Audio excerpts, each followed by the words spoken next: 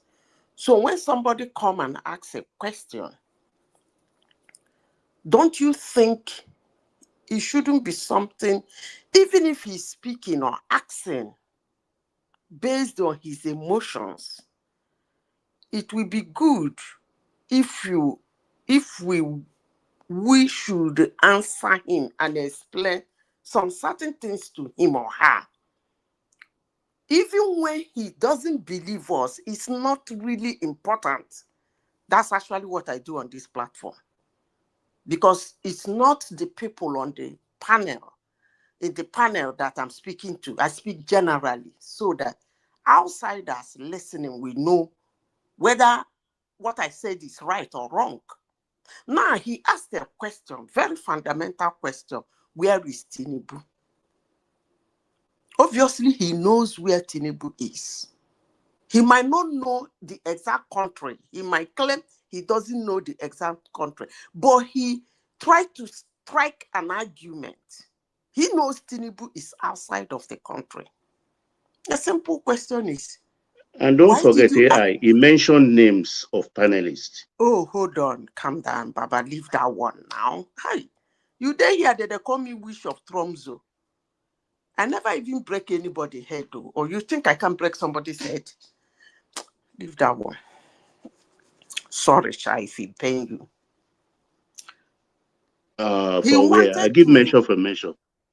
No problem. I'm sorry about that. If what he said is annoying you, just calm down. It's okay.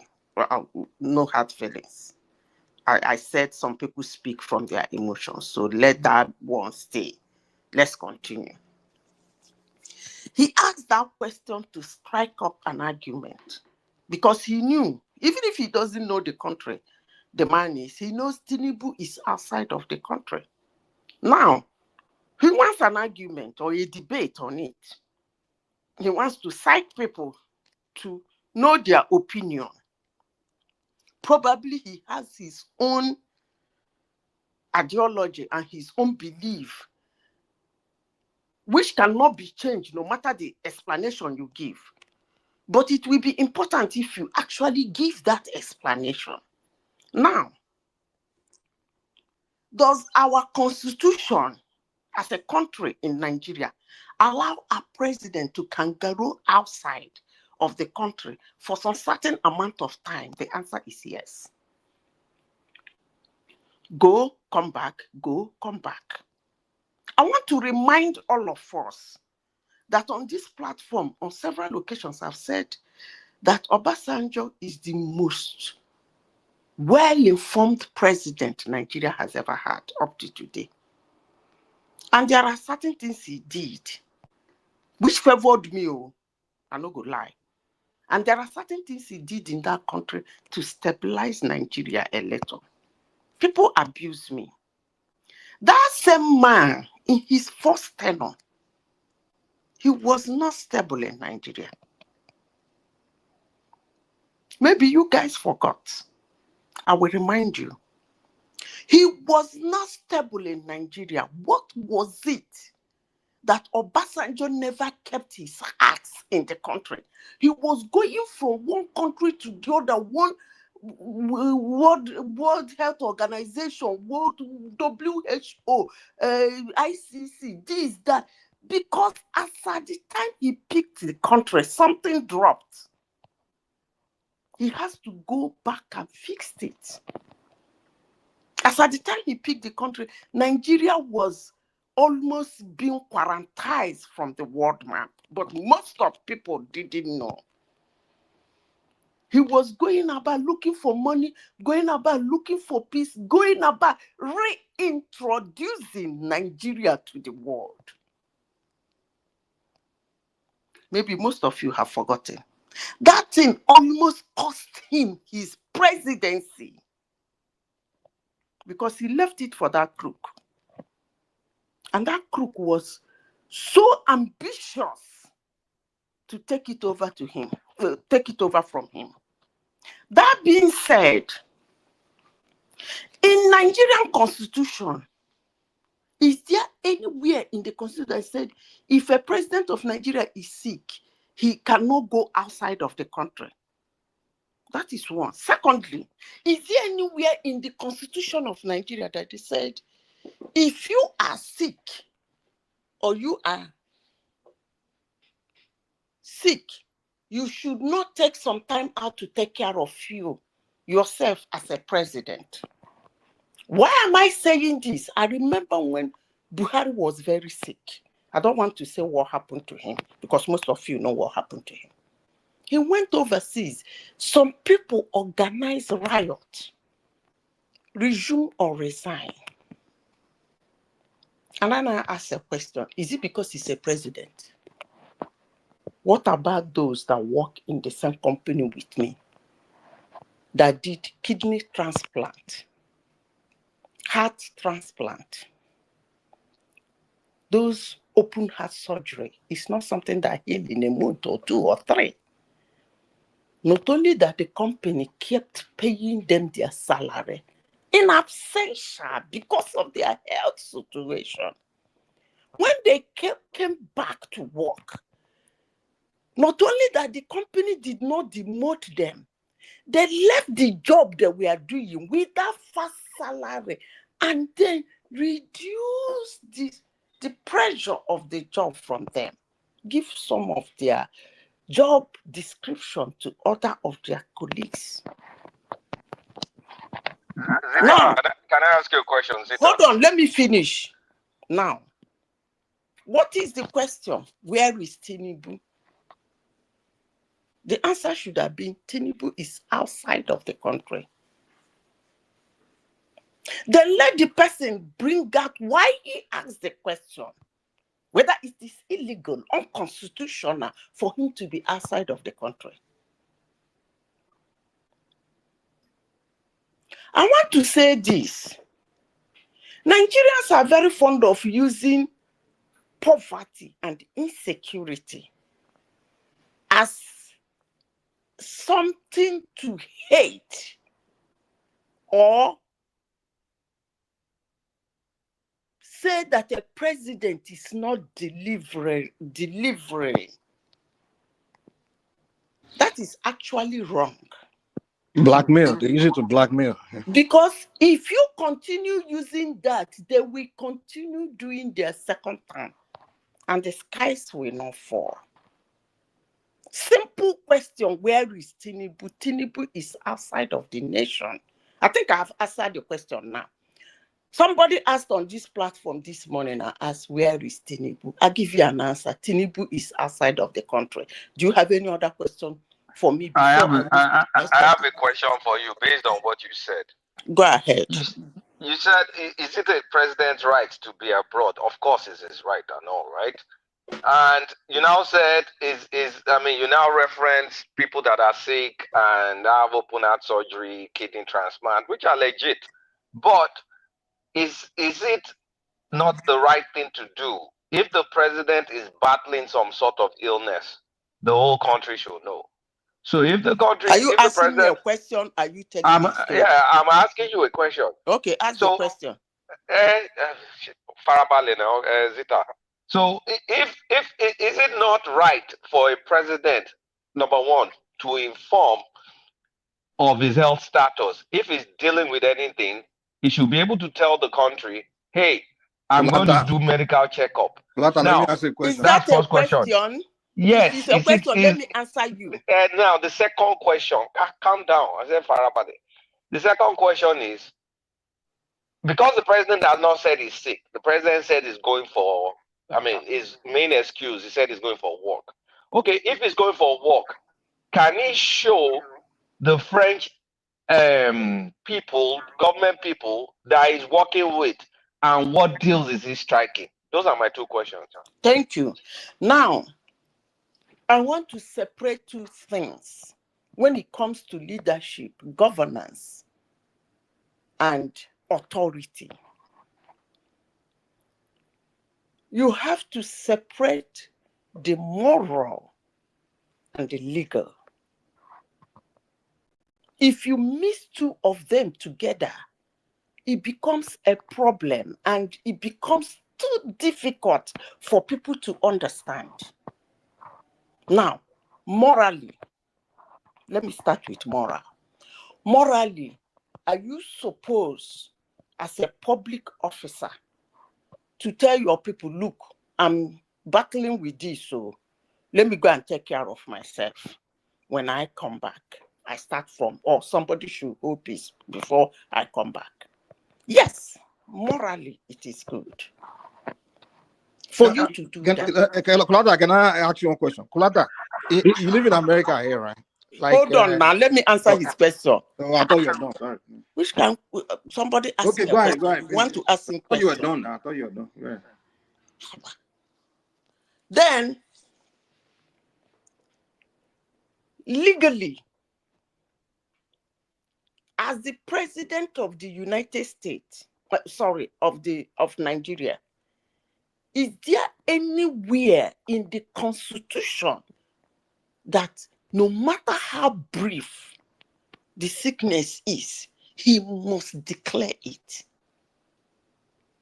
I don't know about that. But if any of you know, bring it to me. You want me to answer you? Yes. If a president is of ill health, if there's a potential or if he's incapacitated, you should impeach the president or you should hand over to the vice president. Okay. So if we don't know that the president is dealing with some health issues, first, he traveled, he did not hand over to Shatima. He said he's going to work. So we'll have to take him on his word that he's going to work. Now, show the work. Where is the work? Okay. Can I say something real quick? Hold on now. Haba. Una body the hot. Hold on. Morally, I repeat, yes, he should be doing like Donald Trump. Every day he come out and sit down in front of wherever he is, talk to Nigerians, talk to whatever people he's working with. Legally, no. Because the last president of United States, over time, we never saw him. Even when he see him, he never spoke to anybody. So, legally, yes, he decides. Morally, yes, if he wants to be a shine boy or a show boy. But let me say this. You said incapacitated, he should be impeached. We Nigerians or citizens of a country, I don't know of any country, but if you people know, you should tell me, are not the ones to decide whether their president is incapacitated or not. That is above your citizens' right. Madam A, can you please round Let up, me please? finish before I lose my thought now. It's my turn. Yeah, would you please round up, please? I know say una one bulldoze me with questions. No wahala. Anyone una ask, I go answer. Because when it comes to things, I'm very fair about it. If the citizens is not in their right to decide whether their president or their leader is sick or not, there are designated doctors that have to say that. So that word, if he's incapacitated, no, it's not holding. We are not the one to claim that Tinubu is so sick and he's hiding somewhere. But if the Constitution gives them the room for them to hide it from us, who are we? Because the Constitution has already given them the room to do so. So I don't know what all these questions are for. Okay. I don't get it.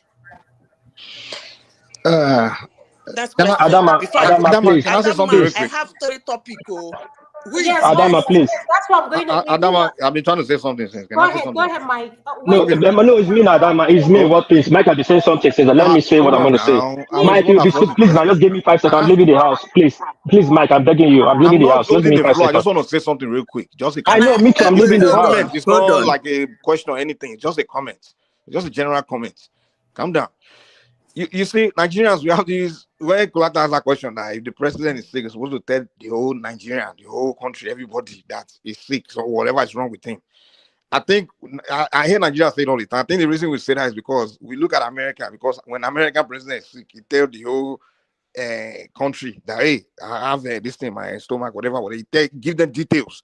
Now, we believe because America is not advanced country, so however they do things, we have to do the same way in Nigeria. Now, the question is, when Chinese president is sick, the Chinese president don't go and tell the whole population that this is what's wrong with me.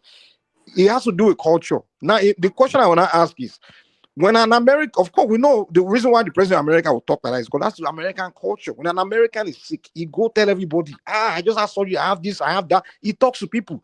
But in Nigerian culture, you yourself know in Nigeria, something is wrong with you. No, Joe Biden You don't did want to not tell the tell them winch that next he's to you. dementia. Hold on. Hold on. Wait, let me, Hold on. hold Joe on now. Biden did not tell them. He left office and they started writing a book on him. Okay, well, maybe Joe Biden, but I'm just saying, like in American, what I'm saying is things we need to stop comparing ourselves with countries that don't share the same culture with us. This argument of people say, oh, in America they will do this. We are not Americans. In the Nigerian culture, we generally don't share our personal things with the next person or people, population, because we have a culture of people raining curse on you and things like that.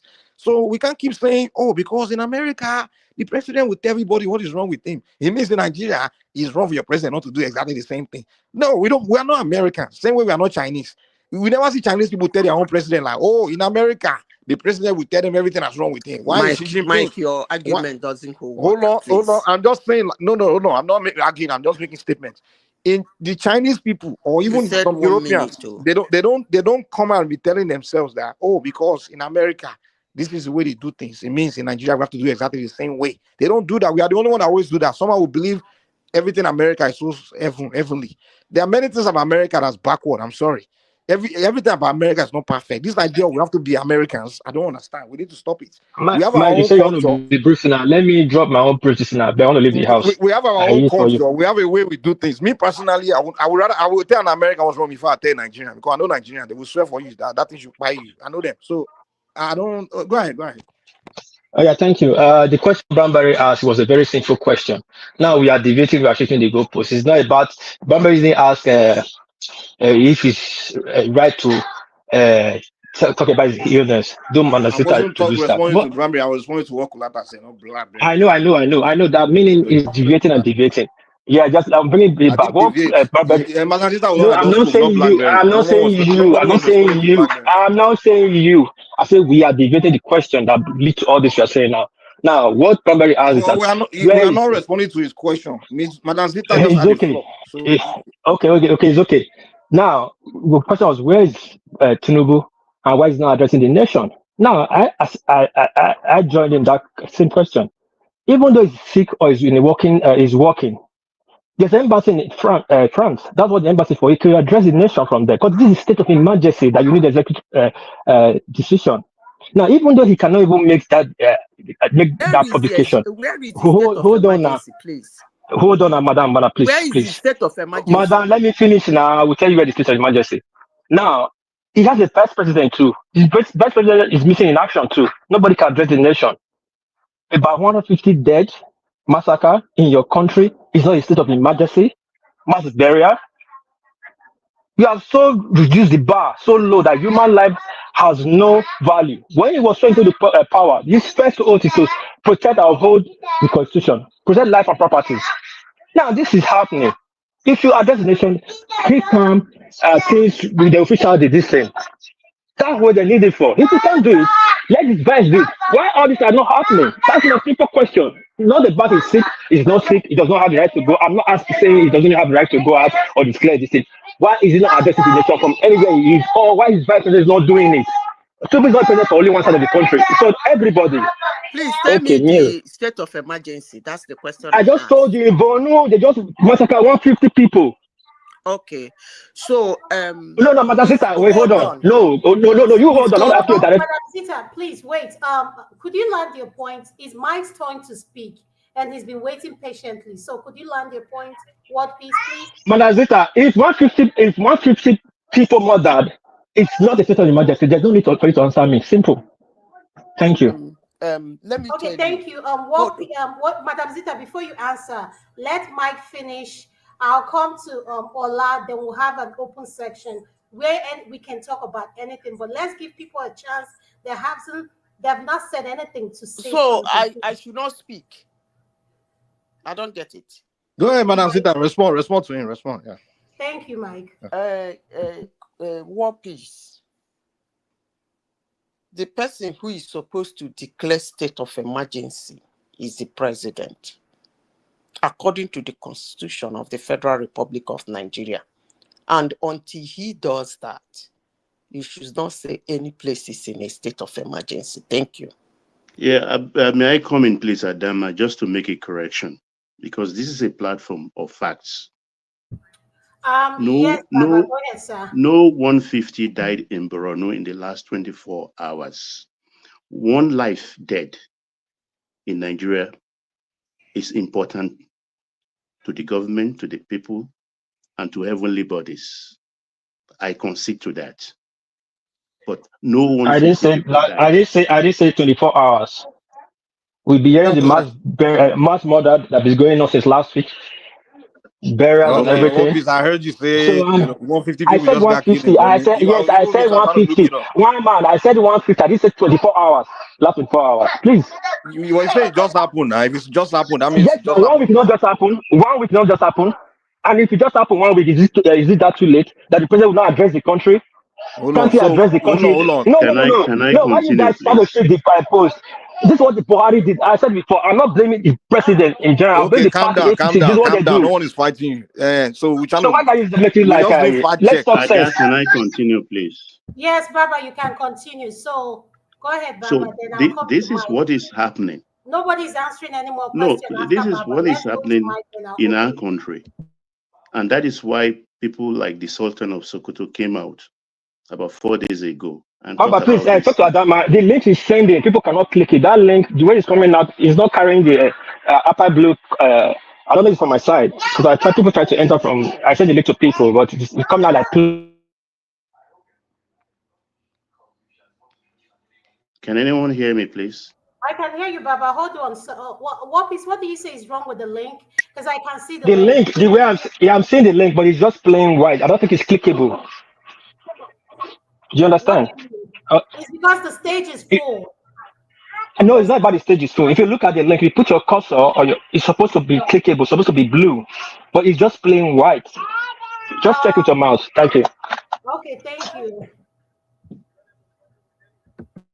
Yeah, can I go ahead, please? Yeah, because I think we should be factual when we are talking about things happening in our country. That's why people like Sultan of Sokoto 5 days ago was exacerbated to the extent that he questioned the relativity of the cyberspace.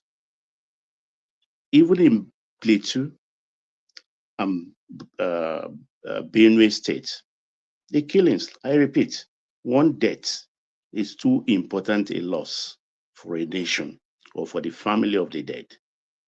17 was recorded actually in Plateau. I don't know the number of those in Benue, but when you go to the cyberspace, it's the numbers they mentioned there are humongous. There is disinformation, there's misinformation, there's misrepresentation of facts going on. Yesterday or 3 days ago, it was Boko Haram, 1,000 of them that are invaded Lagos. All not true. We have to be very careful of what we consume as facts and spew. Thank you very much. Thank you so much, Baba. Mike, it's your turn. Mike, can you go ahead? Yeah, thanks. They said when you doing the same thing over and over and over again and you getting the same results, I mean, that's just insanity or stupidity. You see these obedience, kind of this, particularly Southern Nigerians, they've been playing the same whole propaganda game since Buhari time, hoping that's what they will use to achieve something, and they haven't achieved anything. During Buhari, they didn't win the election. They've done it 3 straight. Now they're still using the same tactic. The thing is, people are not foolish anymore. Like the more they do it, the more they make themselves look so foolish. That even people that I was supposed to support them just abandon them. When you start making up lies and just, there was a time they, all this propaganda especially during that Buhari time. You did it. By now, people already woke up to it. Now they will tell us Buhari was dead. They will tell us Buhari was Jibril from Sudan. They will say there was a time they were spreading propaganda that Yoruba people have become refugees in Benin Republic. I mean, come on, man. This is old, man. It's about time you guys, change your tactic now It's the same tactic you want to use to win 2027. Abba.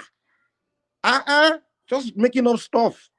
If you want to play politics, play correct politics. Now, if you're at least going to lie, make sure it's not a lie someone will verify, So, to me, I think, the line and propaganda is just too much. I think Nigerians need to chill out, particularly Southerners. They need to chill out, As far as whatever's going on, okay, now, the points someone made about, where's the president? This thing just happened in this state. Okay, as a state, okay, something happened within the state. We even asked this, as a state governor spoken. The state governor obviously is the chief security officer of the state. Have you even asked the governor, like, hey, what happened in your state, whatever. You guys already asking where's the president? Should be in the country. Oh, there's crime going on. I understand when there's an emergency or something like that. Maybe something of national hand. You can ask where's the president. But you're asking some crime is going on. You're asking is it president's job to solve crime, or is it the law enforcement? Are you kidding me? It's the law enforcement. That's why I respond to BlackBerry as they come. Hey, okay, some crime happens somewhere in one state, one corner, somewhere in your community. It's the law enforcement. You call what you call is the local, the CP of that state. So come and explain to us what's going on. What, are you doing your job? Are you doing your job? What's going on? Break it down. It's not like they pick someone's pocket in Benue or in somewhere in Delta. You say, oh, where's the president? How about we calm down now? But anyway, I came late, so I don't know what the topics are. So maybe Mike, can I ask you a quick question, Mike? Go ahead. Mike, can I ask you a quick question? You guys kind of like you and Zita especially, you seem to dismiss this thing. You forgot that we had a constitutional crisis when Yaradua traveled for treatment, didn't tell anybody and died. If Tinubu is indeed having a treatment, he did not hand over power to Shetima. If he dies, God forbid, we're going to have a constitutional crisis. Yeah. Is it supposed to say, oh, I'm sick? Like, is it legally mandated? No, of course not. But because of, what's it called? Because of succession planning and all that stuff, if the man is dealing with something, then he better hand over power to Shetima while he goes for treatment. Otherwise, we're going to have this fucked up situation like we had in 2009. That's all I have to say. Yeah, Mike, just give me 15 seconds, please, to answer Kulata. Okay, go ahead, you answer. Kulata, constitutionally, the president is given a leeway of 21 days to leave without devolving power to his vice. It's not up to 21 days yet. I know I saw the president on video about 8-10 days ago. I can't remember. He hosted Chief Bulos, Trump's in-law, who is the chief advisor of Trump in charge of African affairs. They had a detailed meeting, part of which was not disclosed to the public. He called it a working visit. They didn't put it there, but we all know that the president is not in best of health. But 2 days ago, he traveled to London, and we were told that he will be back at the end of Easter. There was a press release today as to from Tinubu himself concerning the security issues. That was where he admonished the governors. That is, of course, it's their primary and secondary duties in their respective states as chief security officers, because the federal government has representations in the executive meetings they have in their governor's lodge. The DSS director is in all 36 states. There are police commissioners in all 36 states. NIA has that's Nigerian Intelligence Agency. They brief the governors once in a while about security situations. So those are things that are aggregately put in place by the Constitution as safeguards. The president is a last resort. I hope that satisfies you. Thank you. It doesn't, Baba. It doesn't. The fact that let me say this, Kulata. Let me say this real quick. I don't think it's sufficient. Kulata, you know where I will agree with you. If the president he's going somewhere and he's not telling the people in the government, like the vice president and others within the government, then yeah, I can say, oh, that I disagree. But where we have issue is people telling me that he has to come on TV to tell obedience and all this, the whole Nigeria that Mike, why is it about he doesn't have obedience? to. Mike, why is it about obedience? He Tubu doesn't is have not to. president for obedience. Listen, Hold on wait, now, Mike, calm down. hold on. Will you calm down? Sometimes you talk with you listen, but you listen to other people. No, I'm not an obedient. Nobody's an obedient here. If you're talking to I didn't Chine, say it's you're fine. obedient now. Did I say you're No, obedient? hold on. You should hold on. Relax too. I can't hear you anymore. Anyway, is Who it is me or muting me? Oh, somebody muted me. Now, if you want to address everybody, address everybody in general. Don't try to segment it and make it like it's one-sided. Tinubu does not need to come out for obedience. Is he a president for obedience only? He's a president for Nigeria. no? The only people asking you to come and address them are Hold obedient. on. I'm not listen. You listen now. Qatar has his own version of questioning the president. Me, I'm saying my own as a Nigerian citizen.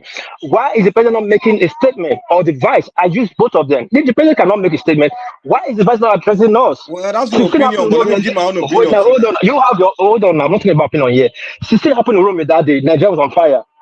Now, going on in the petrol and whatever, but it's I saw everybody's showing it, and nobody's talking about it. It's not just the people's affecting; it's affecting our reputation as a country. Bros, hey, So simple. I need. Man, they talk anything. here's the I deal. don't play Here's politics the with deal. life. Here's the deal. I think my answer to you, I don't think the president have to come and tell you what's wrong with him. Yes, he has to tell those that are in the government, the people that are necessary to know, of course, that hey, this is what's wrong. But I don't think he has to come and tell you or obedience and all these people whatever is wrong with him. He doesn't have to. It's not relevant. What's the point Now, of him telling you're you? not getting it. You're not getting it. I'm No, not telling you to he come out. doesn't have to. What is the point? Are you going to go treat him? Well, you find Am I right for you to address Nigeria? It's right to address Nigeria. No, he doesn't have to. No, he doesn't come and address you about what's wrong with him. I don't know any standard that requires that you have to tell somebody what's wrong with you, your personal illness, whatever. Yes, you should tell those in the government that needs to know. Yeah, in America, it's something called classified information. In Nigeria, I'm pretty sure we have it too. Whatever is wrong with him, it should be something classified. It should be people that needs to know that should know. But you don't have to go and tell those enemies that wishing him to buy exactly what's wrong with him, because they will go to their church, their Mike, mosque, hold their on. synagogue. Hold on. If you want to Here's the deal. If something is wrong with me and I know you wish me to buy, I'm not going to come tell you what's wrong with me. That's just a fact. Most of his opponents, Nigerians, when they play politics, even from America, Americans, there are people that have hearts. I never see anyone that you find one that want to assassinate president, but they don't start wishing their. Since I've been in America, I never see America has started a cast spell on people, curse on another American to buy or something happen to his generation, that kind of stuff. But Nigerian, it's our culture, it's our character. So I won't advise our president to copy American president. I'll be telling the people what exactly is going on with his body. I will not advise him to do that. We are not Americans. If we are Americans, yeah, I can tell him to do that. But we are not Americans. We are Nigerians. I know the kind of people we are. People like Rational Man will go to go and be paying all kinds of juju people to swear to make that thing fire. So if you already know something like that, why should he tell you? He doesn't have to. Yeah, people that needs to know in the government should know whatever is wrong with him, but it doesn't have to come and be broadcasting like, hey, fellow Nigerians, I have this thing in my kidney, I have this. I know he doesn't have to. I don't believe in that crap, man. That's just my own view. And this idea in China or in all these other advanced countries, they don't do things the same way like America. Why do we have to say because in America they do something? No, that's just my own view on that. Kulata, I agree with you. Yeah, he needs to tell maybe the vice president and people around him like that should know. People relevant in the government, maybe the Senate or people like that. But for him to be broadcasting for the whole Nigeria to be telling them what's wrong with him, hell no, he doesn't have to. Okay, thank you, Mike. But nobody said those people are not aware already. I'm sure they are aware. Ola, it's your turn. After you come to Isaac. Ola, go ahead. You have the floor. Okay, or even say I don't even know where did they talk. Okay, the thing I would just say is it's not a bad thing though if Nigeria president is sick and the citizen want to know. But one thing is for you to want to know for the sake of the love of the country And another thing is just for you to want to know, just to play to the gallery, just because of your political lining. So to me, I'm not a lawyer, but the only situation that I know that the president is mandatory to hand over power is when the president is incapacitated. So, and that kind of incapacitation is hindering the president from performing his duty. And sometimes we forget that the presidency is an institution that is not a one-man show. It's only that one man is the person leading the institution. So it does not necessarily mean that in the absence of the president that everything will be granted. No, that is why you have ministers and you have some people that are in power. But when it becomes critical and the man cannot do anything, then the constitution mandates him to hand over. So the situation we are now, I don't think it is mandated. It is mandatory for him to tell anybody. But it's a joke for us to just assume that the Senate president, the Speaker of the House, and those people that are very close to him within the power will not know what is happening. I don't want to believe that is true, because some of these politicians, they are friends. They are very close. That is why they share the common political goals. So, but for someone now using the situation now to now mobilize for political gain, this is the kind of political scam that runs that country that we don't normally pay attention to. Many people coming to you and be using the situation now to seem to be doing good. No, some of them are just political jobbers as far as I'm concerned. If you really want to have any political, you want to do anything political in that country, the best bet for you is to go and be creative and do something to move the country forward, not to feed on misfortune. You see insecurity issue, you jump at it just because you want to make a statement. It's bad. It's not as if those security situation, it's not as if they are not happy. For sure, they are happy, but one thing is for something to happen and you call people, try to reason with people how to solve the problem. And another thing is for you to just use it just for political popularity, for you just to gain acceptance. To me, that is wickedness, and it doesn't make sense. And I've seen situations whereby we move from the worst to the worst. So to me, I don't really see anything where it's a shame though that the president of our country is traveling overseas. You understand? But at the same time, you are not saying this thing just because you want to solve a problem. You are saying it because you want to get political advantage. Otherwise, hospital in every state of that country should be world class. That is what you should be championing for. You'll be campaigning for. That okay, the governors are there. We have a tertiary health service provider. You should make all those things. You should campaign and be forceful to make all those things. Not only when one important political figure maybe is enjoying the benefit of the office or is not applying it properly. So people should just forget about that idea. It doesn't work again. You understand? They've used that one to 419 or do 419 for us in 2015. We're in 2025. It's not going to work. Shout from now to tomorrow. But the president can do better. That's the only thing I can say. Then on the matter of insecurity, guys, let's not just deceive ourselves. There is insecurity in Nigeria. You understand? Whether we want to quantify is another thing, whether we want to talk on the scale, but if we are saying there's no insecurity, we are only lying to ourselves. And that to me, and that is wickedness, especially if we are in a safe haven and we think that there is no insecurity in Nigeria. I share one video with Simba. You understand? When the northern elite Fulani was even addressing the bandits, was trying to say, okay, you guys, educated one, you are not doing your job. You are supposed to be talking to all these bandits, all these 17 years, 16 years old. He said those people that among those people they are around 16 to about 17 to 19 or thereabouts. That man was saying it. That okay, that those are the people that are giving them bad name. And Elite Fulani was even saying that everybody knows that banditry in this country, that they are mostly Fulanis. And he said, since they've been doing that, as it made them become popular, so the insecurity is there. We can do anything to douse what is happening in some certain area. Man, a lot of things are flying on YouTube. A lot of those even Fulani educated people, elite, the political elite, they are even talking about it, that they are putting themselves on the media too. So that issue of that security, I still don't know what they are doing about the state policing.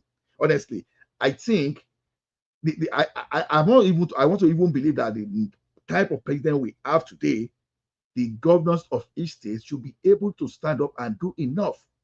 At least we've seen a situation where Ibikule Amosu alone released over 2,000 or maybe 3,000 AK-47 and a combination of AK-47 and AK-49 that handed it over when he was still in power. So if Amosu could get a license to get such level of equipment, I believe that other governors, because this is the purpose of security vote. What are they doing with that security vote?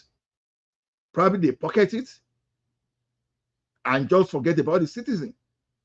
I'm sure that if the governors stand up to their duty and equipped whosoever they want to equip, whosoever paramilitary they want to form in that country, let them go and even set those security up and apply for license to equip them, and let's see whether they are not going to equip them. Don't let this thing should not turn to politics just because you must make someone unpopular and so that you can hijack power. They did it to Jonathan. Yeah. Now that of Buhari, it was just a self-affliction. We know, because why did I say so? Why am I saying that? Because his people were accused of doing that. But in case of Tinubu now, we cannot say his people are doing it. We know what OBJ did when OPC was doing their own. So I don't see why the governor should not should not corner Tinubu and force him to equip whosoever they are going to get to have local security. Now, the like of Tinubu in the past, they pitched for something like a state policing. So let them hold him to his word. And let them be doing better. Everything should not be presidency. When you have a governor, if your governor is not afraid of doing the right thing, then Nigerians should just wake up and know the type of person they are going to vote for. So if your governor is a lion, when he's going to loot your treasury, and all of a sudden it becomes a rat, when he's going to face his primary duty, which is the main, because the main duty of any governor of a state, number one, is security. If you are failing there, as people are talking that they should impeach Tinubu, they should impeach as many governors as possible. So it's high time we shifted our focus on the president alone, and we should make it all-rounder. People at the National Assembly, people, even your state assembly, your government, everyone. We just have to do the right thing. So that's what I have for now. Thank you. Thank you so much, Ola. Mr. Isaac, are you still there? Could you please unmute, sir? Mr. Isaac. I don't think he's there. Remy, welcome to the show. Could you please unmute? After Remy, I'm going to have it open as an open section. I'll start with Remy. So it's an open section after him. So you all can interject and talk about whatever you want to talk about. Thank you. Okay. Good morning, everyone. And it's quite an opportunity to be here also. I think I've been listening. I've been listening for a while now. But what I want to say is that politics is local, and you cannot be comparing politics in America with Nigeria. Even in America, that you have a lot of, you have to disclose a lot of stuff. Sometimes they don't disclose everything. Sorry, my voice is a little bit cracking. When you look at President Biden, when he was the president of that country, I don't think any American president you have fully see his medical report. And Baba have already stated what happened. Tinubu has been in France for the last maybe 10 days, and there were some few days that he met U.S. envoy, and it was shown publicly on China's TV and other TV stations, and also reported in the newspaper. And he has been talking on phone or via memo or whatever with his presidency team. I think you guys have said it all, because in Nigeria, if he displays his ailment, before you know it, his political opponent will use it, and all Nigerians, some people not to do, will be using it to whether insult or abuse. So until maybe we change our constitution and be telling us that, okay, before you become a president, Remy, you know what they will do? They will go on. They go and do night vision on one X space and be swearing for the man to buy. They've done it before now, but they were having a prayer session, and the prayer was to swear that the president should buy. That's what they would do without this thing, without information. Even when you look at it from that way, an average, I'm sorry to say this, in the black world, we are very diabolical. We always wish negative things to happen to our leaders. And I all over the world. It's not only I am always the point that show me your citizens and show me your leaders. The leaders always come from the generality of the citizen. If you are saying your leaders are bad, then you are pointing fingers to yourself that you are also terrible. Because country is not built by one man. The whole people should come together and support whoever is the president at a particular time. Because if you are not supporting him, if you are wishing him downfall, then you are wishing yourself downfall every time. So that is the hallmark of an average Nigerian most time. You wish your leaders downfall, then it's your leader. You wish your state not to prosper. You wish the governor, the president, the senator. Remy, which French government person did Tinubu meet in France?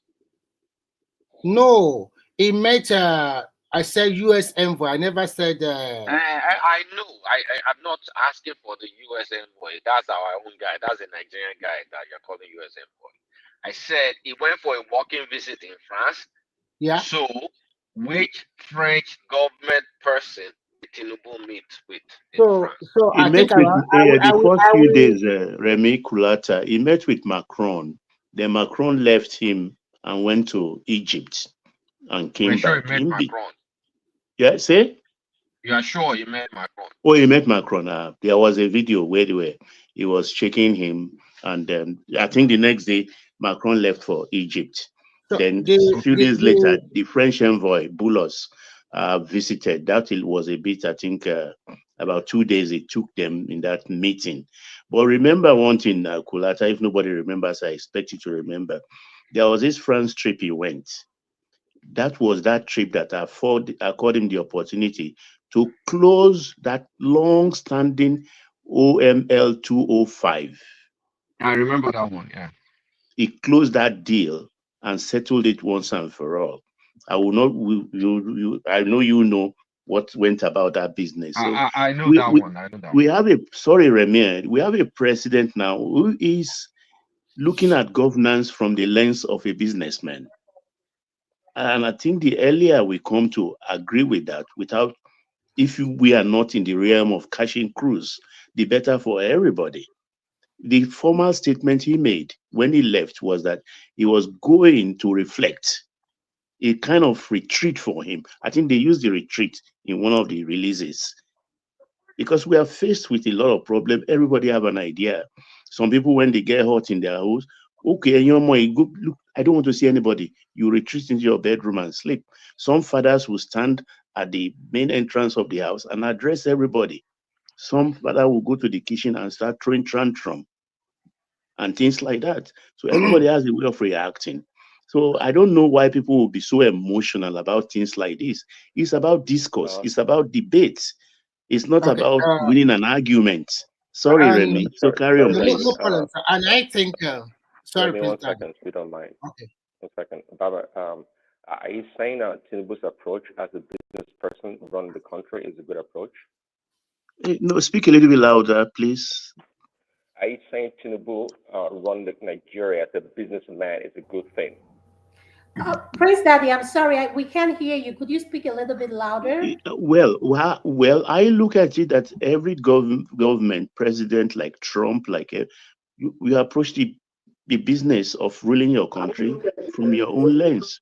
If you want, you can look at it from a business angle and run your country. When I say business, it's not like business in your pocket, but you run it like a corporate body where everybody is responsible, where there is organigram and everybody knows their responsibility. That's what I meant by Yeah, running I a got you. country like a corporate I body. got you. Thanks, Remy. Go ahead. Yeah. Okay. Is that not the way? Is that not the way his mentor running the America? What kind of question? He's just trying to.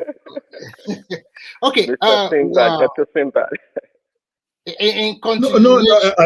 Don't let me for me 30 seconds. More one thing that time way. The thing is this: what Baba said is actually right.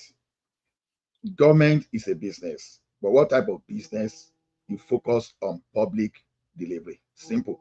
So that means business is you have to be accountable. That's the principle. Yeah. Thank you, Remy.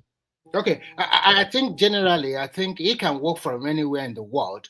Although it's always good to stay in your country and see to the problem of your people, but he's not directly in charge. How come? This is the presidency. We have a lot of people in the presidency. We also have the security apparatus. Are they doing their job? And the governor, the security officer of each state, are they even doing their job? Because they always pass the blame.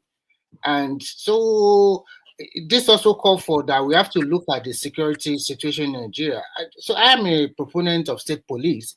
Maybe we should hasten it up. And I want to ask a question. Go ahead.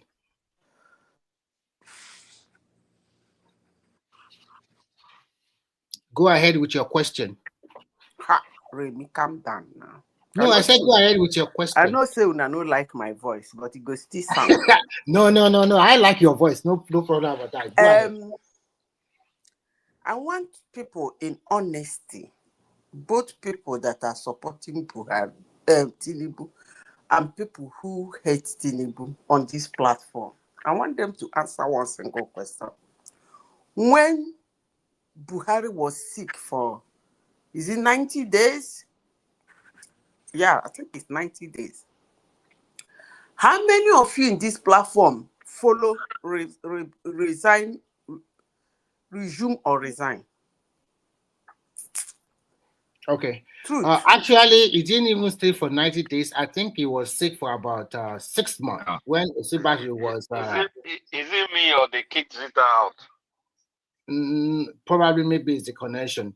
So I think that time he has to hand over to Oshibad or something like that. And there was not a lot of noise like this. That's not the question I asked. I said people on this platform and people who are supporting Tinubu and those who hate Tinubu. The question I ask is, when Buhari is not 6 months, it was 90 days. I remember vividly. And before he left for that 90 days, he handed over to Shibajo. But that didn't stop anything. They went into street, including Charlie Boy. They went in the street. They almost killed Charlie Boy in Wuse Market when he came with his kangaroo people to shout, resume or resign, resume or resign. And then I asked, people in this platform, any of you was in support of that? That's my question. I don't know why it's too hard for you people. Well, I don't know that because it's a long time now, and I don't know whether one man went. I'm very sure there will be some people that were.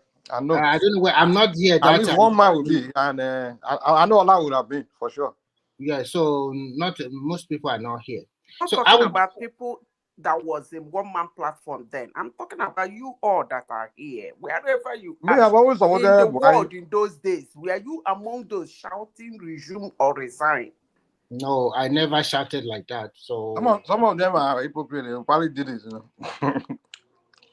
But to me, to be frank, all these things they are talking about here today does not really warrant it, because before he went on his on this trip, he said he's working on a working vacation, and we have seen pictures, both audio and visual, that have shown that he has met some people over there. So I don't know why people are continuing to play like this. At least presidency, because they believe he's sick and he's about to die. What part of it are you not understanding?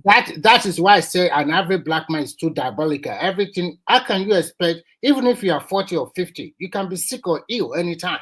Talk less of somebody that is already advanced in age, like almost 70 years old. So sometimes what you wish your leader, be careful.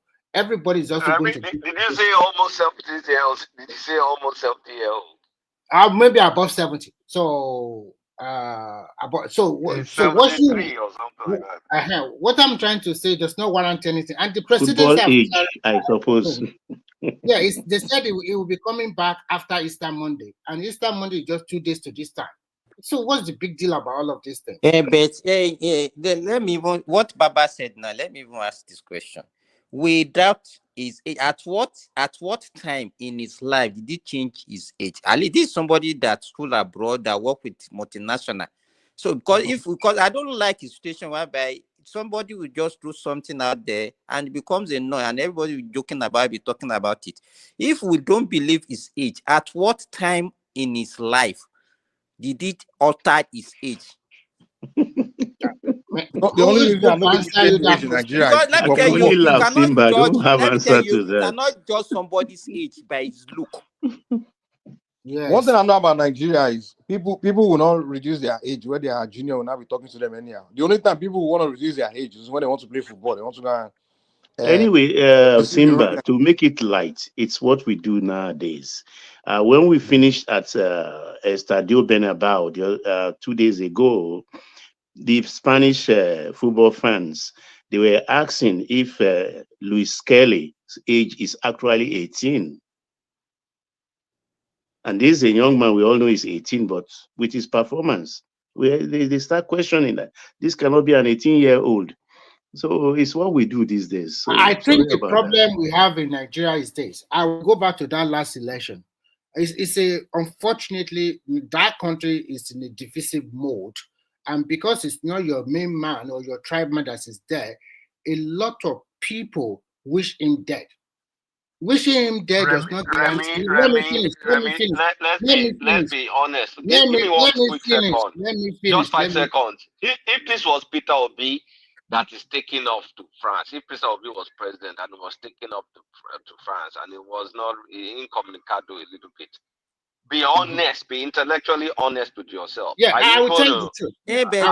Kulata, the question you are asking, Remy, yes, be honest, but why are we doing it? Are we doing it for the interest of the country, or we are just doing it just to spy or for political sake? Are we serious? Yeah, let me be honest with you. That election, if Tinubu have lost that election, I would have supported Obi as the president because it will be my president. About whether I want to support. No, what I'm trying to say is very simple. If Obi have won that election, I would have moved on. I would have accepted him to be my president. I would not be criticizing or I'll be looking at what he's doing. What are the infrastructure? I believe that.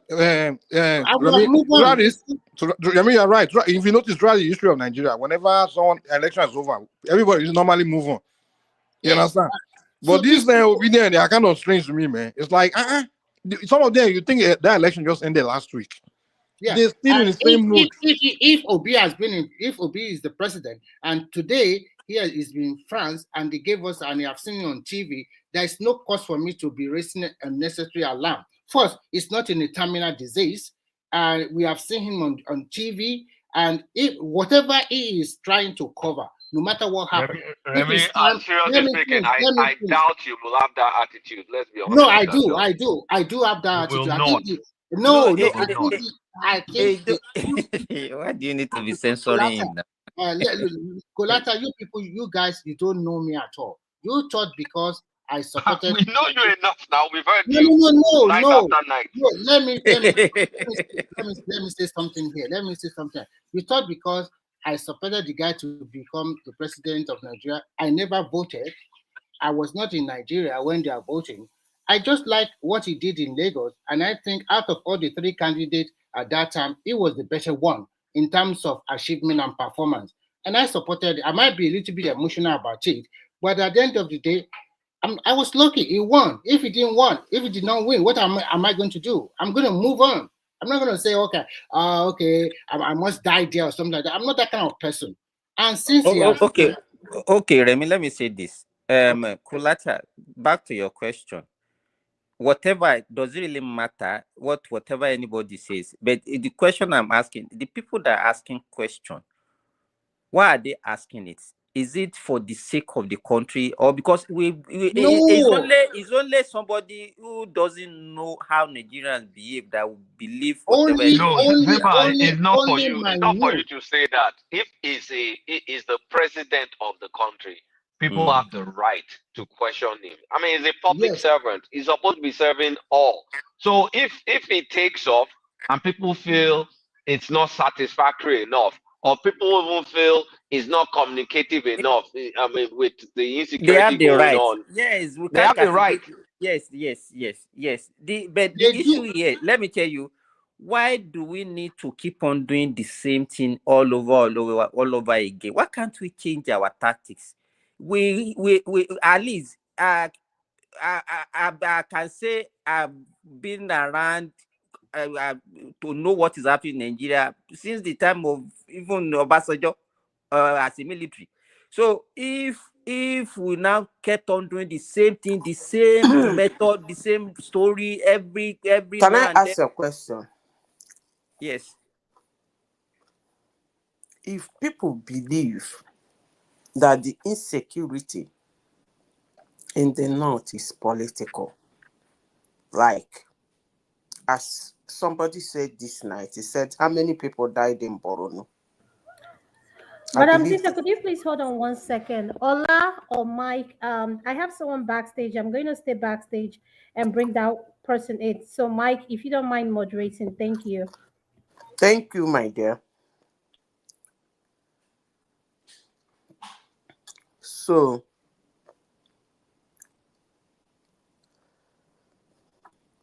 continue. Zita, you didn't say anything though.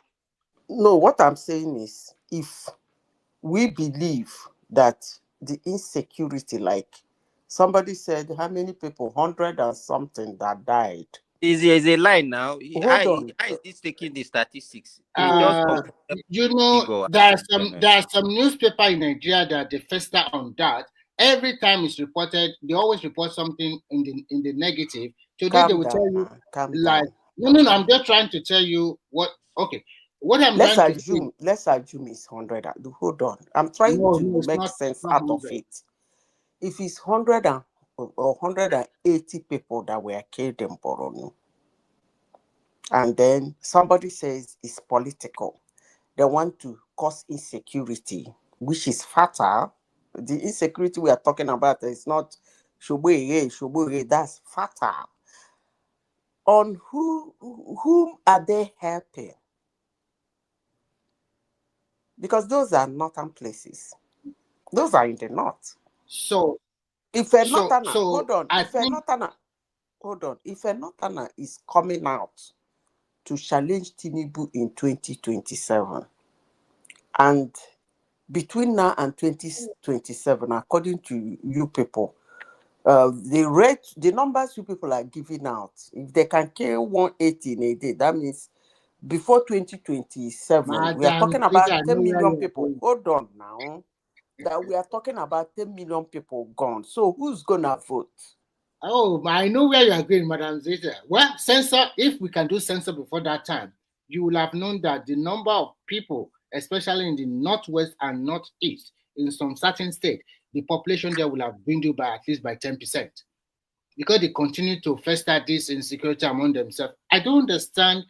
Why are they doing it as if they're doing Tinubu? I don't get it because because when they said did it for Jonathan, according to you people, but I don't really believe that's why Jonathan picked out of the place. That is not the only factor that is let's not forget, please. Even this week, AI, Remy, this week, the presidency inaugurated a committee to create the guidelines for the census this year. Even in his so-called absence, I put it in quotes. I think the the census one committee was inaugurated, I think, on Tuesday. I think the one factor that was against Jonathan that time was this. He cannot rule again. He cannot go for that election of that 2015 election. That is one thing that the North will not accept because it was their turn. And because of that, in terms of morality and fairness, most Nigerians think that presidency should go back to the North at that particular moment. That's not you can't say most Nigerians. That Hold was on. very You can't say important. most Nigerians because Jonathan won the whole of southeast and south side. So you can't say the whole of Nigeria.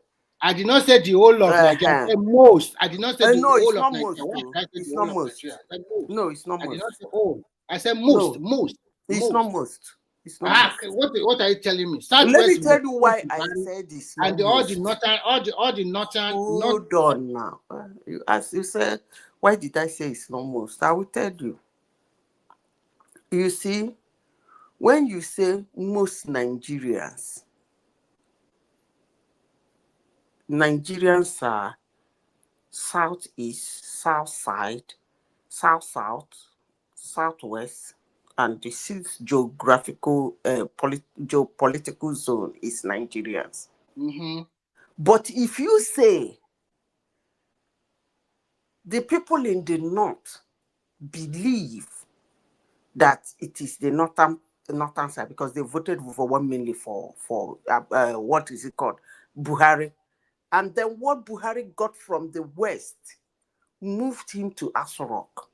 So it's not most Nigerians. Okay, now let me break it down for you. I said it's not most Nigerians because let me break Buhari it down. Let me say my own. Let me finish. Don't always like put your own idea on everybody like that. When we say most, you can put it into percentage.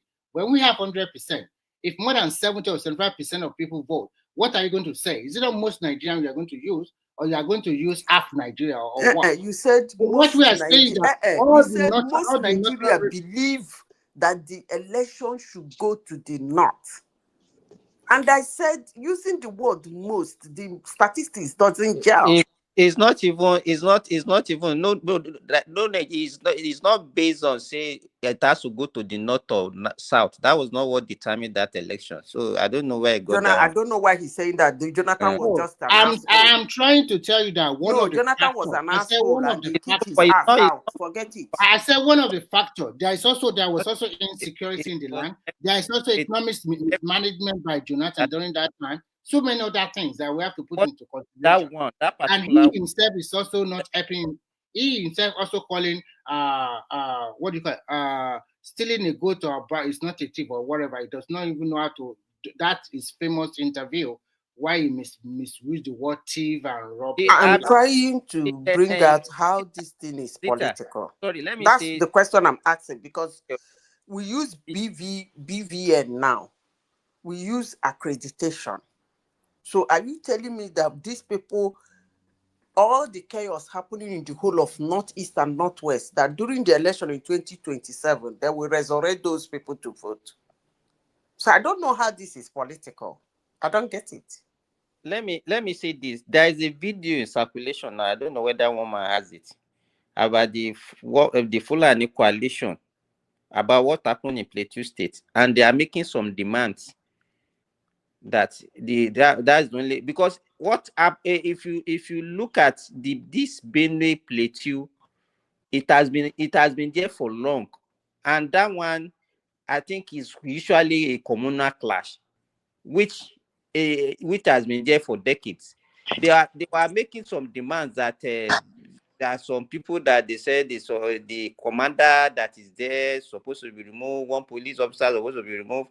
That's the only condition they can have peace. Because what normally happens in those areas is that one community will go and attack one, then there will be another one that will go retaliatory this thing and all those. That's what has happened. What the question I want to ask is this: well, if we know the genesis of insecurity in Nigeria, the present or absent of the president, does it change anything? That's the question I want to ask. I might sound very foolish, but I just want to ask that question. No, Simba. For example, look at the communal clash that happened in Osun State recently. some few days ago between two neighboring border towns. And we all know that before there is this communal clash between Ife and Mudakeke, that a lot of people were pi. So there are some sections or some states in Nigeria that have that communal clashes almost every year. But the one of Mudakeke, they have settled it. And it has not realized its ugly head for a long time.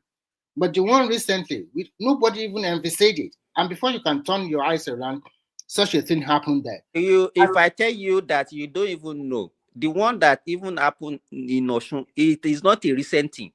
It has been there. I don't know. This was the first time I'm even knowing that. We might be hearing it for the first time between Ilobu and Ifon. It has been there for only, in fact, even before I was born, they have been having that fight. And it's not even only two. It's not only, even there is another town there. There are 3 towns, adjoining towns, that have already entered into themselves. Erin Oshun, Ifon, and Ilobu. You understand? In fact, if you know, if there is another one that normally happens in Kwara State between Offa and Erinle, this same Erin, they used to even support themselves whenever they have fights against another neighboring. So the thing has been there for only, it's not even, it predated even this. So it's not a new thing. I think this. Simba. Let's say something about that of Plateau and Benue. Yeah, they used to be communal, because we should understand where something is communal and where something is act of banditry and serious terrorism. You see, when people are coming now and start using the word communal, it's just to pretend that, oh, it's nothing. What that area, those areas are witnessed in the past 10 years, man, it's a serious terrorism and banditry. Don't let anybody hide under long period of communal just to keep that. You know, the thing is this: what are the patterns? Look at the patterns there. So what happened when that thing happened? The time they used to have communal, what were the patterns, and what are the patterns today? Ola, you do have a very good point. Or after some years, I think because of this, the herdsmen, they are moving around thinking we are still in the age of 1990s or 1970s. Modernity, expansion, and so many things are happening in the land in Nigeria. The population has also grown, but they still want to continue this old fashion of taking their car all around the country. It will not happen. And I think this is the right time that we should find lasting solution to this problem. And I think the president. Okay, Remy, I push a question to you, because that's where we have to be very careful. When did Icemen become those people that could afford AK-47? We should be very careful when we do this thing. They used to be Icemen. We know them, they used to carry their machetes and their stick and other things. But all of a sudden, they started carrying sophisticated weapons. You are right. And we are sitting in their Icemen. I know where you are going. The era of Buhari is the one that they even came out in totality doing us kind of trouble. And because of Buhari not taking a very good decision, he was not firm, probably was protecting his own people. And I blame him a lot, because for insecurity, he is the architect, apart from Jonathan also doing a messy job during his own time. This one we are witnessing today is the messy way Buhari handled that insecurity situation. How to curtail it is very difficult. Some people see it as an avenue to make money. And before you know it, we have 3 egg monsters in our hand. We have kidnapping, we have earth manslaughter, and we also have banditry. So we are contending with all these 3. And then in the South, because of digitalization, people don't carry money like before. Then most of those guys that are interested in armed robbery, instead of going for armed robbery, then they go for kidnapping. And they might go for kidnapping and hide under the pretense of, okay, we're harassment. So I think we should not say that every kidnapping that happened in the South is the Fulani that is perpetrating it. We should not say that. Some of these things are being perpetrated. There you go. There you go. See, guy. This is the kind of thing we do that I don't really appreciate. No, I'm trying to. No, What do you mean? wait. We know that these people, the insecurity are not 100% of these people. We know for facts. But when you know the origin of that problem and the problem is not even being solved, and when you even see those people that even summon courage to even try to face the problem, all of a sudden, you and everyone here will start condemning them. That is where you start hearing some kind of jungle justice, all those stuff. But when those people do this, nobody talk. But now No, we are talking of those people. I think you are misquoting me. We are. Look, I'm not misquoting you. You can talk of this banditry without coming to all this rigmaroling of, oh, we can't say this out. Concentrate on those people. When you want to talk of Yahoo boys, concentrate on the South, especially the Yoruba part. And you don't necessarily need to say some Hausa who are doing it. We know those people that commit a particular type of crimes in that country. Focus on the major. Don't say, oh, okay, it doesn't mean. When you have what I'm trying to say is 90% of people doing things, you can't just say, oh, the one that is happening in the South. How do you know? How do you know? They have arrested the Fulani elites for more than 5 years now, they be coming out to that the fact that these people are our ass. It is we, the Southerners, that are helping them explaining that, oh, it's not them 100%. How do you know these people more than even the people that have come out and said it is our people? I think you are not giving me all this kind of liberalism, and you don't want to really say this. You are not giving me a listening this morning. What I said was simple. I said it's offensive. I said about kidnapping. I mentioned kidnapping. I said some of the kidnappers are mostly Fulanis. And the elders have said it. We are saying the same thing, and Mr. Ola. You are just trying to fight on you are telling us that something that is happening in the South. Let me tell you one thing. As far back as the 90s, when we were in school, when it was around 7 o'clock, you don't want to pass through Aramoko and Falayazis. These people, they've been tormenting people around that place for a very long time. 1990s escalated under Buhari, and you are telling us that this is. This is the first time. This is the first time I'm hearing about 1990. What I'm trying to say is that some of the kidnapping Remy, that time people don't politicize. Like I think I'm. Let me finish before you come. What I'm trying to tell Ola is just misquoting me. I said some of the kidnapping that is happening in the South, some of our people are also doing it. Am I wrong like that? They have arrested a lot of our. When you are discussing a major issue, you don't mix it and dilute it. And I'm not diluting it. I'm saying the truth. If you are attacking an issue, Remy, so what is people match a fool and apologies. Don't come and okay. Please, Remy, Uncle Remy. I think you have to round off so that I will come in. I think they called me before. No, where were you? That's what I'm saying. You should round off so that I can come in. Okay, you can say what you want to say now. Are you free from CBEC? First, before you say something, are you free from CBEC? Are you free from Okay. Let me come in. Let me come in. The other day I was trying to give you some analysis.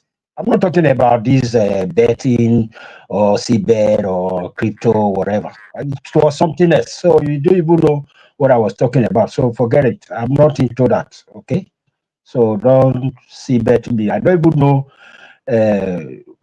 what you call that seabed or whatever. You can see I don't even know the name. So forget it. I wasn't talking about that. When I come here to talk, I don't just come. I don't come to make fun. Now, let me my sincere gratitude, what is making me happy? Let me tell you. The thing that is making me happy right now was when I heard that the PDP will not give ticket to what do you call him? Atiku. I'm so happy that there is trouble there. How did you know that? You have not heard from that they are not going to give tickets to. Who said that? Okay. If you have not heard, I'm telling you now that It's not about here. You tell us your source now, so that we know. As PDP as a party said, oh, you are not going to give anybody, a platform.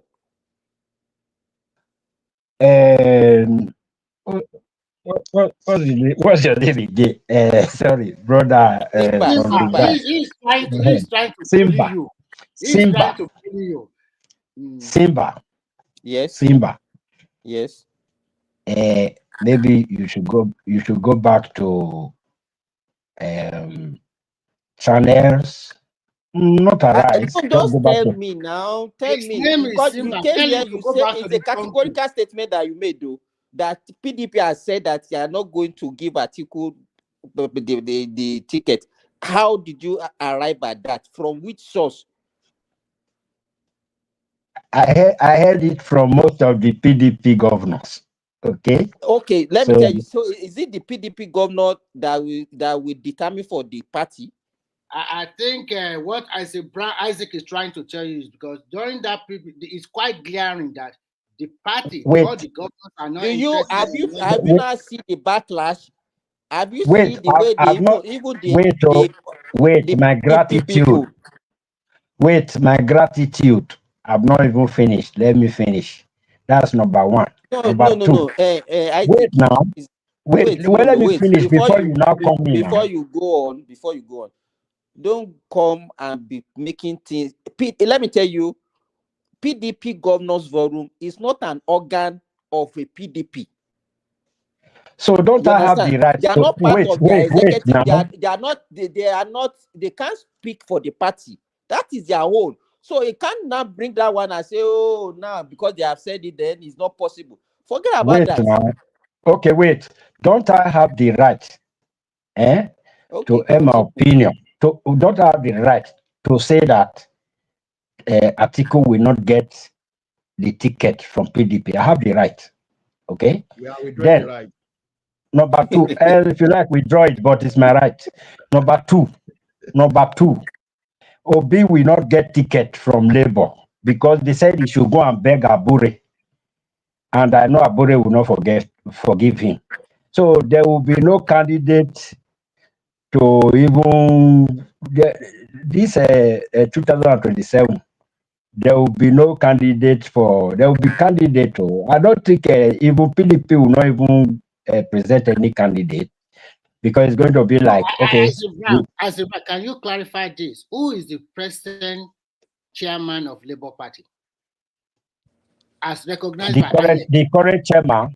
As recognized by INEC. We know the Supreme Court have said they should go and settle their wahala by themselves. Taburi now. But as the current recognized chairman. by INEC. Yeah, but as recognized by INEC. The current chairman. Are you saying Remy? Yeah. I'm as confused as you are. No, let me tell you what happened. INEC still recognize Abure as the national chairman of Labour Party because the Supreme Court does not totally remove him and say this is your new chairman. What the Supreme Court judgment was telling them that go and settle your case. It's an internal affairs. And if you want another chairman, you must have a convention, a national convention. Onto that party, embark on another national convention and remove Abure. Abure still remains. But Remy, what's the point now? How does that counter what Isaac said? Isaac didn't say anything. I don't even understand. Are you saying that Abure is... Wait, The reason why I asked you that question is... No, you didn't ask me a question. I want to... Are you not saying that Abure is Obi's chairman? Yes. Is my question to you. Yes, exactly. Let me tell you guys something. Aburi, whether I like it or not, he doesn't have power to. If Obise wants to run with Labour, Aburi can't stop him because Aburi, I mean, he doesn't have. Who else? I mean, that Labour is pretty much Obi now. If Obi wants to run that Labour, Aburi can also say, "I'm not running." It's not easy like that. They can Mike, please help me. Mike, I beg help me because you are the one that can help me. You are the only one that understands what I'm saying. Please help me tell them. Thank you. That labor is pretty much Obi. You understand? Obedient. Because I mean, if Obi say okay, the day will be announced that okay, I'm done, I'm not with Labour. Nobody will be talking about Aburi. Even Aburi himself will resign because money will not be in Labour again. Nothing will be in Labour again.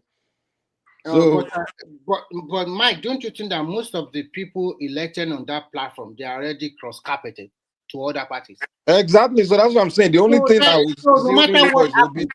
This is not 2023 anymore. So if Obi I think we are saying the same thing. If Obi also want to make life difficult for them, they also make life difficult for him. That is what. Hey, Isaac, continue your happiness. Third happiness now. Simba. I want both of us to Simba. I want both of us to take a bet. Bet of maybe 1,000. I don't gamble. Wait, if Atiku is able to get the PDP ticket, I'll give you 1,000. That one is your you know, let me tell you this. It's not as if I don't agree with what you are saying, but the way you say it as if it's a category. Why were you challenging me when you already know the person that is talking? That I think we can all say it's highly unlikely that Atiku will run under PDP. It's highly unlikely that they will give the tickets to Atiku, but it's still possible. They will give it. It's not possible. The reason why we say it's highly unlikely is it will probably because Atiku himself won't want to run. But if Atiku really want to run, he will run. The issue is that, let me tell you, just drop money, the so-called governor's forum. Mike, Atiku wants to run, no. Then he will run. If the guy really wants to run, and he's already preparing to join another party if he has been seeing the handwriting on the wall that the PDP, because let me tell you what is going to happen. They are likely to have their convention in May or so. And if they choose their next chairman from the north, that shows that they are not going to give Atiku. So it's only after that convention that we can categorically say this is where they are going. Anything before then is just speculation. Even the governor's forum, let me tell you, how many of the governors even present in that? I think PDP has like 11 or 12 governors. I can mention, Governor of Delta State was not there because he's already fraternizing with APC. Akwa Ibom was not there. Who else?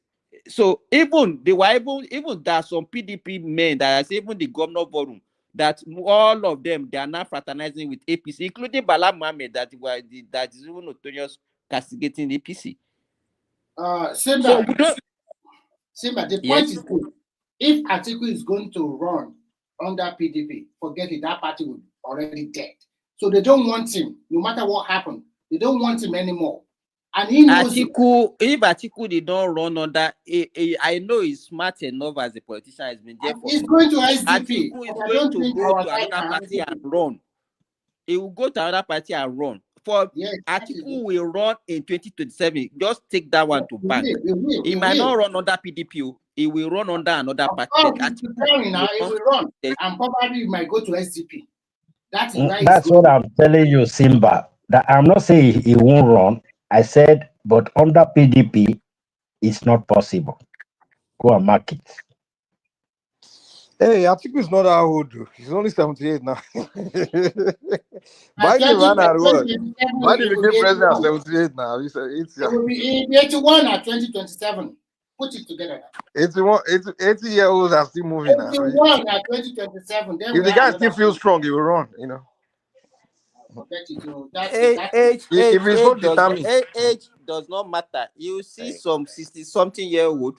You know, some 80 years old that looking heavier. So forget about it. Age does not matter. That's what I'm saying. Like, if you feel strong, how many people that says that Buhari was there that time? How many of them have died even before Buhari is still there kicking? So forget about it. Buhari looks stronger after the presidency than before. The time he was even running, sir. You know what would motivate Atiku to run is if Atiku. And for those people asking about Tinubu, where is Tinubu? Like our sister here has already said that he's in France. 2 days ago, a brother also came and the same question he was asking. Where is Tinubu? He's supposed to be in Nigeria. for that, I think our country is so it's so You know complicated. that I mean I don't even all those In questions. If you go to Nigerian in media, the that's what you in the see there. sense that That's what is raining now. Forget about it. People in take the sense advantage that of every situations for political gain. yeah Just forget about it. yeah in the sense that if you are the driver of that country and you don't like go cool off, I won't blame you. I won't. What they should be looking at. What I'm looking at is those things he has done. Even if he's going to spend 10 days in France, is he really doing the job? You understand? It's not about this a big power and we are hungry. Is he really doing the fundamental things that will actually benefit Nigerians in future? For me, I think he's doing them. So if he's doing those things and then knowing the kind of country that we all have, is taking some time off to go. I think re-strategize, like we say. I think is the best thing he should do because staying inside that Aso Rock. I think some of you always say that that Aso Rock is something else. That there is something there. And you are saying you shouldn't at least take 2 weeks leave to go and you know set up his strategy from somewhere. If that is the system he has adapted, that it would take some time off to go and then go somewhere else and then come back. And I want to see him immediately he comes back. You see, he will always come. The other day, he just woke up. Although so many people condemn the state of emergency in Rivers, but Wike also spoke today that the people of Rivers, they are supposed to be going to Tinubu every morning to go and wash his feet because the problem he removed from Rivers, they don't even see it. And I believe him. I don't cherish him that much, but what he said today, I believed him that the Tinubu really saved a lot of situation in Rivers. The place is calm now. They now have a military man there ruling them. So Tinubu leaving Aso Rock, taking a break. Now, what we should be expecting once he comes back, he should 1, 2, or 3 other actions should be executed in that country. This issue of insecurity and all that. He should go and he should go and think about it and then come up with a solution. So he should come back. I believe not 2, 3 days he will be back. If he comes back, then let him try and put some things in place and then see how he can deal with these security agencies that are supposed to be in their on their feet. They are sleeping. So it's not easy to move these Nigerians, the military, the police. It's not easy to move them to action. So it takes a strong man, not like Obi or Atiku or whosoever. It takes a strong man like Tinubu. Why not to be an article? Why can't they do that? Just see. Because Obi will cry to Adeboye and Oyedepo. He will not do anything. Just forget that.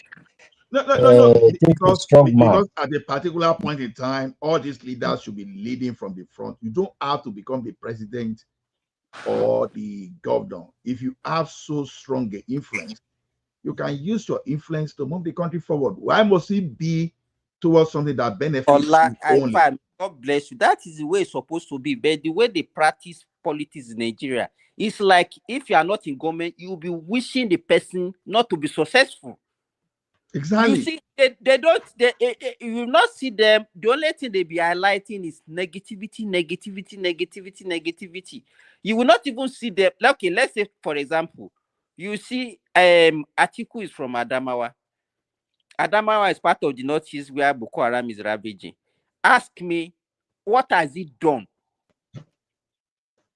to mitigate that crisis that they're having in that region? With his influence, must he become the president before he will, No. he will, he Why will, are he they will not? step in? Why are they not rallying around and say, "Oh, this is our country. Let us move it forward"? Yeah, I think all of them are just after their own personal gain and whatever. They don't have the interest of the citizen. It's only that Something will be happening in Imo, Enugu, like all this insecurity. Obi will not go there and say, this is my place. This is my place to let me do something. let us even go to his state. Let's say his state like Anambra. Has he bought a vehicle to say, okay, this is what I bought in support of to fight insecurity in Anambra? The only thing that you go to Twitter and all of them will just be tweeting and be doing all those rubbish. No, Simba, the question, sorry, as a brat. The question we should ask Obi is this. Look at forget about Obi. All Nigerian politicians that all been Nigeria, doing okay, all Nigerians. But we can use example of what is happening in Southeast. That people are being Prince Daddy, you're on the screen, oh. When people are being fired every day over there, what has he done to help the downtrodden? When children were being flogged, when they were flogging students and teachers. You know, Remy, why the thing baffles me is this: if people like Gani Adams at their level are still trying to protect their people, if you have some people, you want to call them not state actors, at least to them, they still use their influence to still protect to the level they can get to. And people like that have been in power, that they have that kind of political capital. They have the resources, yes. You know, they are the one that are supposed to be leading. No, they are not doing that. And the one funny thing is this: how come their followers are not seeing this through them? How come their followers are not seeing? You should be able to do something as a leader rather than be crying everywhere. You know, like I said, we've seen this crime before. You know, like I 100%. I'm sure that people like Aisha, Yesufu, and Kode, all of them, they want to be in power. Where is that Aisha now? When you don't cash out now?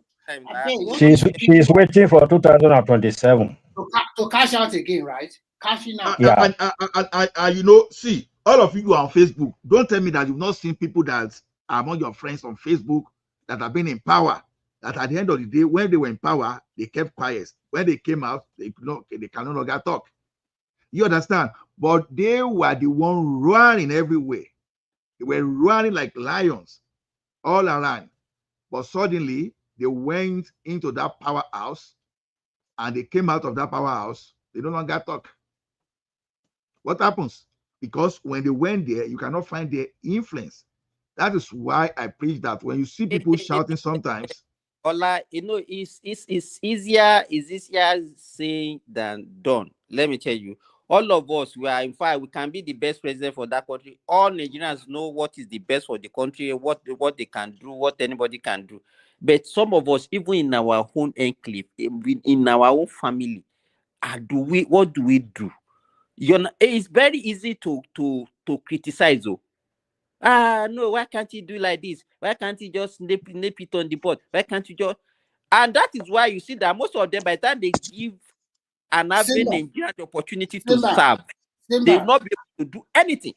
Simba, I was once close to a very big politician in Oyo State. That guy, from 7 a.m. in the morning, he will continue to meet people until almost 10 p.m. at night. I often wonder, where did you get this energy from? And who are the people that are coming to meet him? They are from the same political party or some from other political party, asking for favor. Some will come, ask for commissioner. Some will come, I want to do burial. Some will come. I was just thinking, I cannot be, how would I be able to do this every day of my life? Solving people problems. It's like you are just there and you must give them transportation money. You must give them money. And if they now, if you happen to be win an election in Nigeria, they appoint you into a very good position. It is your family member that they will be so happy. They will be rejoicing that our time has come. See the mentality of an average Nigerian. And then you talk about your leaders are bad. You people, the followership are also terrible. It's all about our people are there. So what can I get from it? Some is because of the ego. That let me tell you this: if we really believe that we have problem, I think all of us should rally around and solve the problem. But the way we see it is like once we don't like the person at the helm of affair, everything that everybody will be praying for is his failure, and we don't know that failure it will affect you and I. Also, even you that you are praying, it will affect you. And but that failure because the only thing that we want to use because we don't have anything to sell during the election, during the campaign. See this example. See this example. During Buhari regime, he is the one that constructed and finished that second Niger bridge. And some people from that region, they were telling him, no, it's not the one. It's the one that did it. Why are we so callous in that country? Now you are using the bridge and the new road from both Delta and Anambra end. You are using it now. Come on, man. And why do we so mean like that in that country? So some people say the black war will never develop. Sometimes I think, I'm sorry, maybe they have already caused black nation, okay? It's so unnecessary thing. We'll be hanging on unnecessary thing. The most important one, we will not come together. You see the insecurity in Nigeria, everybody will be crying, and then you'll be asking, who's perpetrating this insecurity? Are they not Nigerians? So why are we doing that to ourselves? Why are we doing all those things to ourselves? That is the question. Why are we doing it? Simba, I wanted to also hit that point. We always blame government or blame Tinubu for this insecurity, people buying people. We don't. Some people, you know that some people don't even blame those people doing the buying. For you to see how biased they are, they don't even blame those people. They don't talk to those people as much as they talk. I know that is the responsibility of the government to make sure that the country is secured, but it is the people themselves that are doing the buying. Just that when you have already vowed in your heart that this my country, it will never be good. I'm going to commit havoc, you know. But Then how can a country even be good when you have, let's say, you have a four years tenure of a government? You understand? The only time that I see in Nigeria that you have serious governance is only the first year. Okay, now we barely second year now. We have started talking about election. We are not even talking about how to move the country forward. Who is going to be this? Who is going to contest? Who is going to be Simba, because of social media, the people in the diaspora, some of them have left home for so many years. They didn't go back home. If you see the way they are demarketing that country, Nigeria, even in you are in a foreign land, you are still shipping blame on Nigeria. Your sources in the foreign land, maybe you are not making it, then you are blaming Nigeria. You have been outside for more than 2 decades or 3 decades. And you are the one will be misinformation, fake news. You'll be spreading all around the social media because you don't like the person or because you don't like that country anymore. I don't understand. Sometimes, why are people doing like that? For what reason? You have escaped already, and you'll be crying more than the bereaved. That's not even my point. Anybody can say anything. Remy, I don't agree with you. Who are those people in diaspora that are saying that they are very minor? They are minor. I did not say majority. I said some people. I did not say everybody. Because someone who don't work for warehouse, maybe say don't tire. Waiting. I Waiting we mean, talk. and the guy is regretting that is actually the country that pushed him to it. He would have been enjoying his country. I'm telling you, the people have problem in diaspora. They will be telling us that it's Nigerian cause that is. Let me tell you, when I work in the warehouse for 1 year, I didn't even remember say one country be Nigeria. You say now those people who they talk, now those people who they work for office. For that warehouse, where we say when I went to those warehouse those days, one thing is that okay, I would leave as early as 5 o'clock because I did start around there 6:30. And sometimes they would beg me to do, by the time I say I know they do, I must close 5 o'clock. At that 5 o'clock like this, as I the enter house, 1, 2, 3, before I spend 2 hours, I don't sleep. So I go do that for 4 days. Because you're already tired. I'm telling you, I do that for 4 days. So I go say, okay, make me relax. As your body they set now, the third day like this, you they resume for that work the second day. You understand? Where I go get time to talk.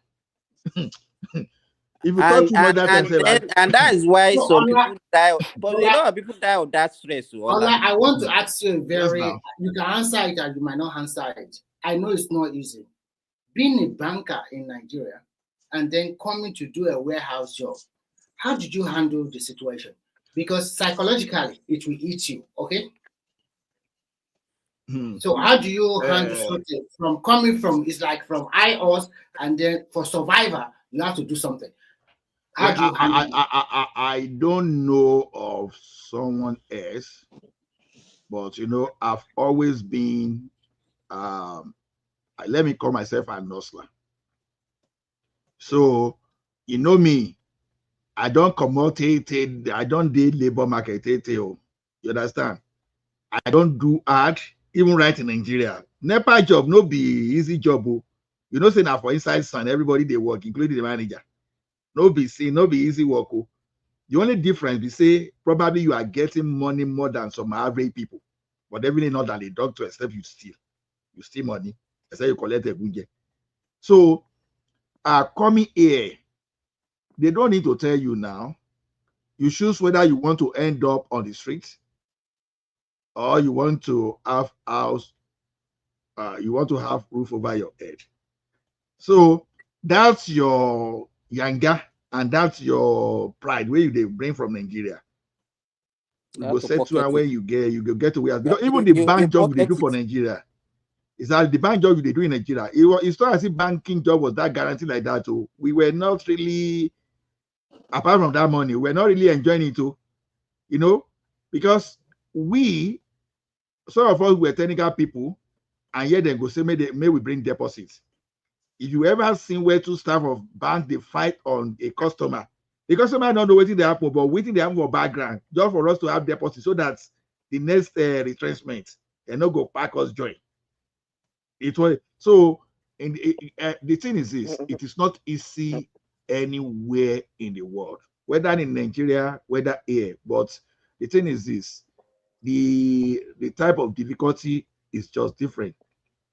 Now, Nigeria, if you lose your job, no employment insurance for you. But if you're a smart guy and you are not the one that you want to be proving to everybody that you don't pass a particular level, if you lose your job, you go back to the farm, at least for a while. I'm saying it just because I know say my papa farm, so take myself. If I for no pass enter higher institution very quick, now because of that farming, just for me to escape. If I know Sabi book and Sabi book by force. So the thing, so if you lose job for Nigeria, if you can find something to do, good.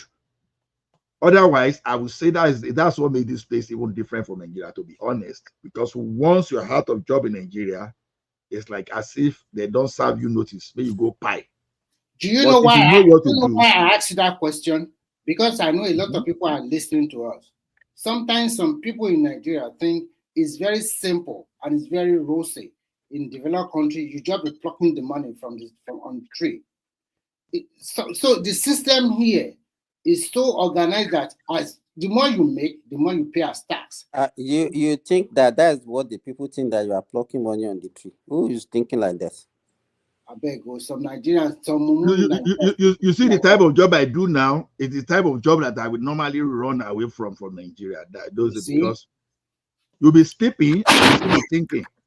Because when you develop application, let me tell you, you may be dreaming of application while you are sleeping. There is this motivation that comes with relocation. Is what the kind of energy that we put into work, the kind of zeal and everything that we put to work, we can't put it if you are in Nigeria. That is another thing. Okay. Yes, you are right, but it depends on the type of job. Most of our time in Nigeria is actually wasted in the traffic, especially those people in. So, Ola, do you think Nigeria should change from the monthly payment to hourly rate? Do you think most Nigerians will like that kind of thing? The more hour you put into the job, that's what they pay you per hour. If you don't come to work, then you don't get the money. We cannot do that. We cannot do that in Nigeria. We cannot do that. Our economy is not designed for that. How many apart from the wait. There are some private company that does that in Nigeria now, but how many countries in the world actually do make it hourly? Even the people that are doing government job in UK, US, and all those things, they don't pay them hourly now. Am I lying? No. Wait. No, they don't. No, they will quantify it hourly, but they pay you by weekly. They will quantify it, but they don't pay them hourly. What are you talking? What are you saying? Yeah. But that's what I'm saying. That's if you work for government, if we are working for organization or some private company, here it's based on hour. But they will not pay you. Like sometimes you find it difficult to understand the way. No, I know, I understand you. They are not paying them like they will accumulate it together into 2 weeks or maybe in a month. No. That's not even what you are saying. That's not what you are saying. Some of them will not even go to work and they will still earn that money. So it's not as if you are working for government, that is possible here. That's what I'm saying now. Before you don't go to work, you have to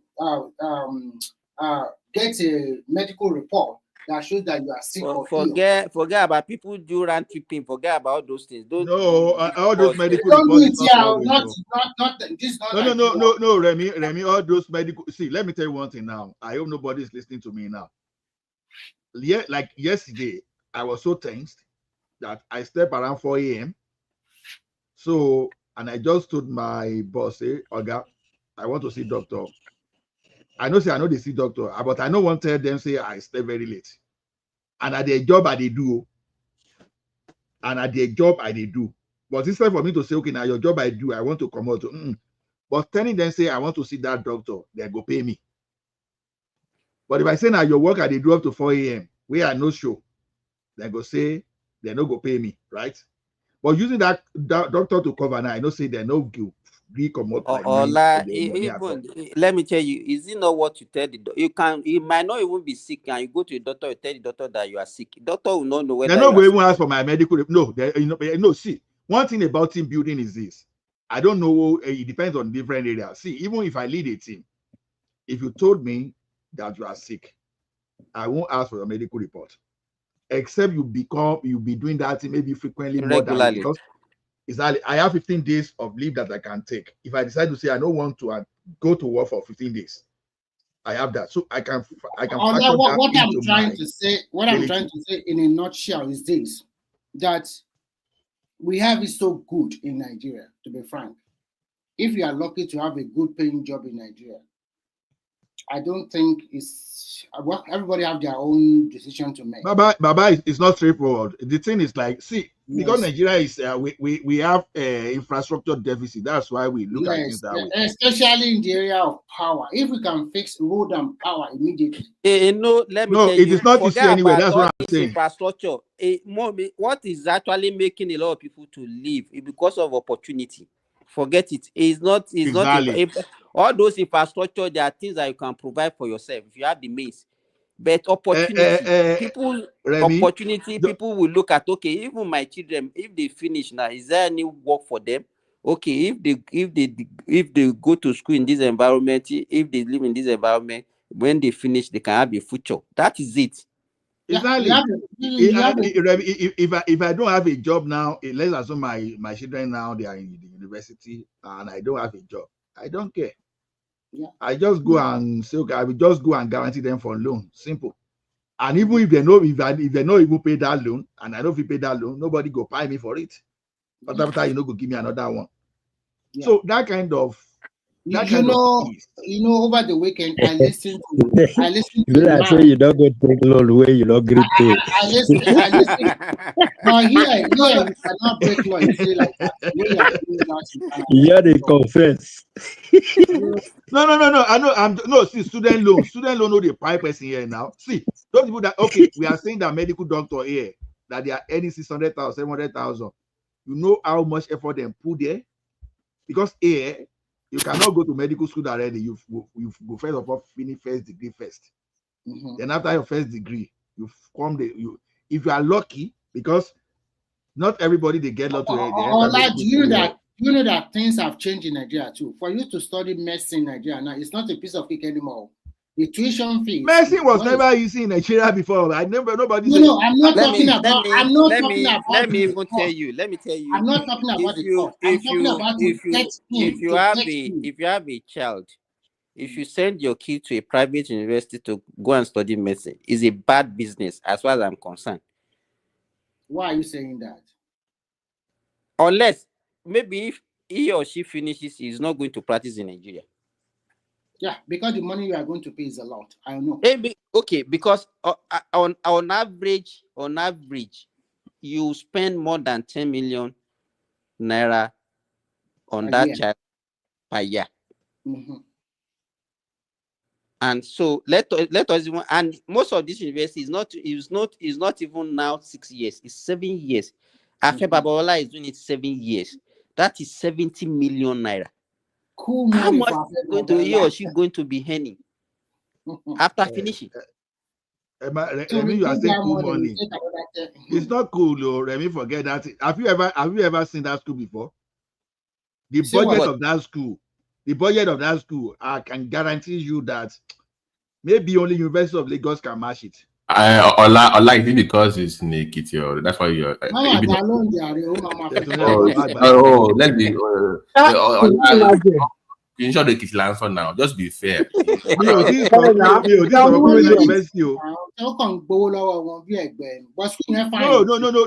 Remy, let me tell you something. See, that's how education is supposed to run. See, what do you mean by paying big money? That's the way it's supposed to run. What do you mean? No, I mean, wait. See, when you have the right infrastructure for you to learn. What infrastructure are you talking about? Have you been there? No, he has not. He didn't go home for the past 5 years. And money for a kit own defend our lọmọ better activity bella la sọ̀rọ̀ o dem go dem so. Mo was surprised pé Uncle Simba and sọ̀rọ̀ báyìí. Let me tell you one thing. Wait now. Uncle Simba,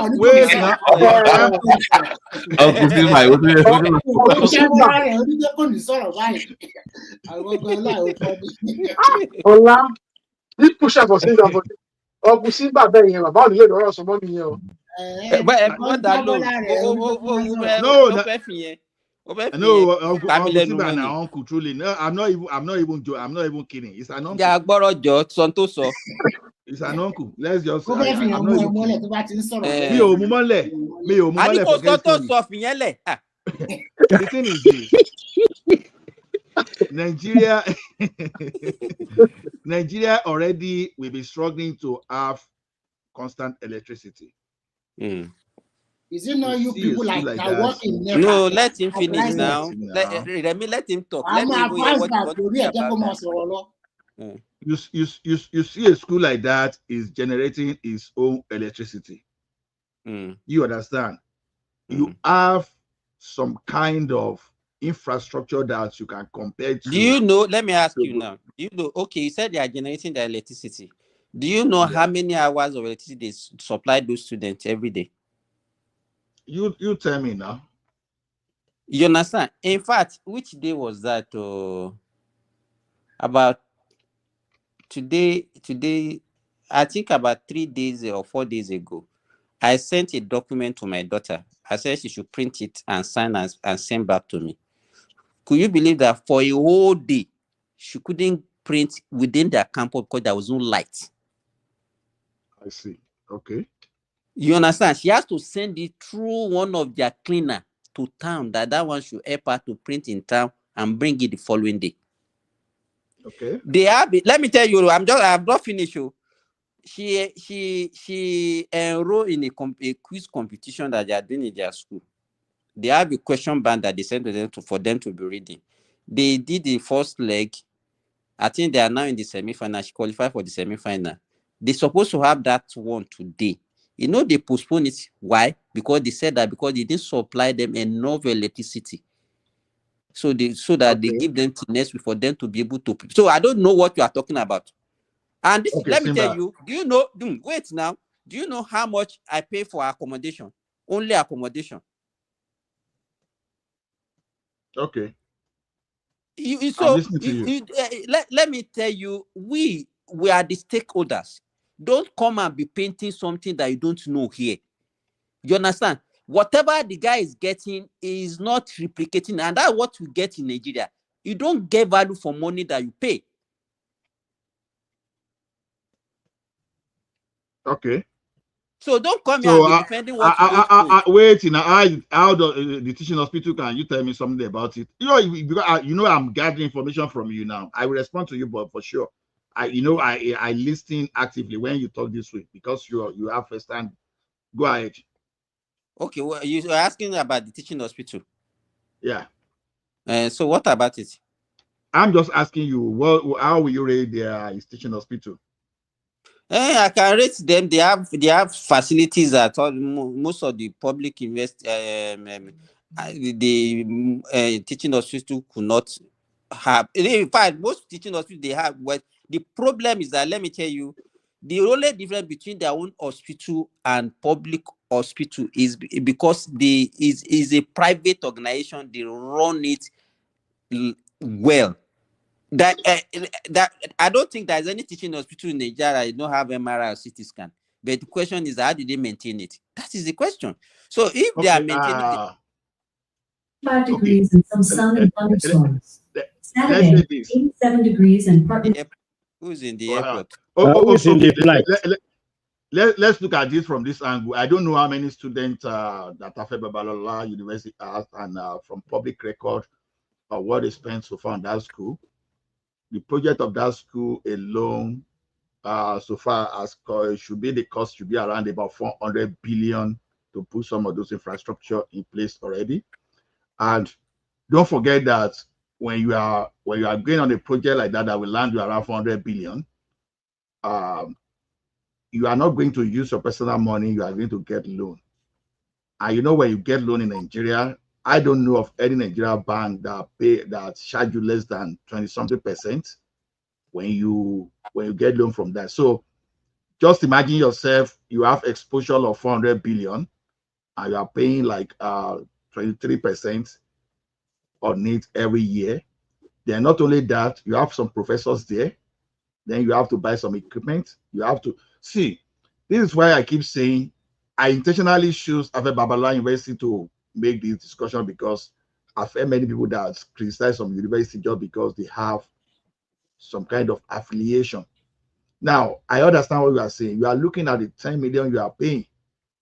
Now, I don't know the student force. I don't know the number of students in that Afe Babalola University. Assuming everybody pays 10 million, is it per session or per term? Per session. Per session, that's a year, 10 million. So if they pay that, so what I'm interested. Your pay is not. It depends on the course that you are doing. It's even more than 70 million, because you need to add your residency to it too. Residency. No, we are even talking of annual. Now, assuming but it's discussing the 4 years now, plus if you're going to do a fellowship or any advanced course to add to it, then you're looking about close to 100 million naira then.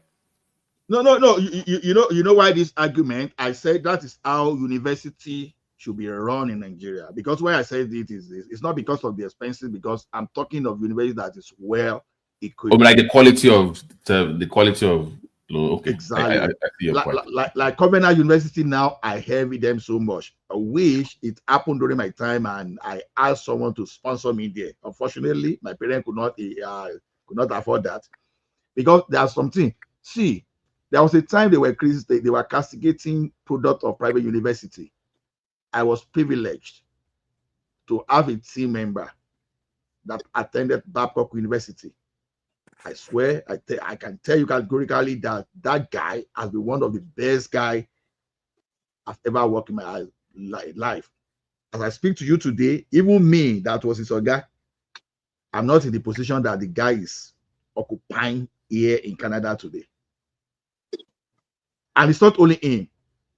Some of them that attended all those private university, Covenant, Babcock, that went intercontinental band together, it was as if there's something they tie to their destiny to always be at the top of the ladder. Those guys, I don't joke with them, to be honest. That's my personal experience. No, wait now, Ola. You know that if you are to go to some of these private university, it's not somebody you won't come from a very poor background. So they make it's about having connections. You create. You exactly. Network that's just networking. You that's cannot be. It's anybody that can afford to pay 6 million, 4 million tuition fee in Nigeria. You're already hooked there. You understand? No, Simba, don't get me wrong. You will say I put my analysis into. I said those people that I've been privileged to work with. Not because they attended, their performance on the job is the same thing. That's what you are saying. Let me tell anybody can perform now. You know that background right from primary, where I am right now, their top healthcare, their top head over there, they all went to my school. So when somebody that went to the same school applies to that job over there, they are on top, they put them above everybody else. It's just the way it is. I got you. I got that connection. You know, there was a time too that I die-hard fan of Ivy College. As a matter of fact, I wanted to split the cash and attend a program with UPenn. Unfortunately, my circumstance could not support it at that time, so I just have to let go, face my work. But the thing is this: these guys schooled in Nigeria, it's a team member of mine. You understand? Not even only one now. I can give example of 3 of them. You understand? But all of them were not my team member, but one of them was my team member. The other 2, they were my junior.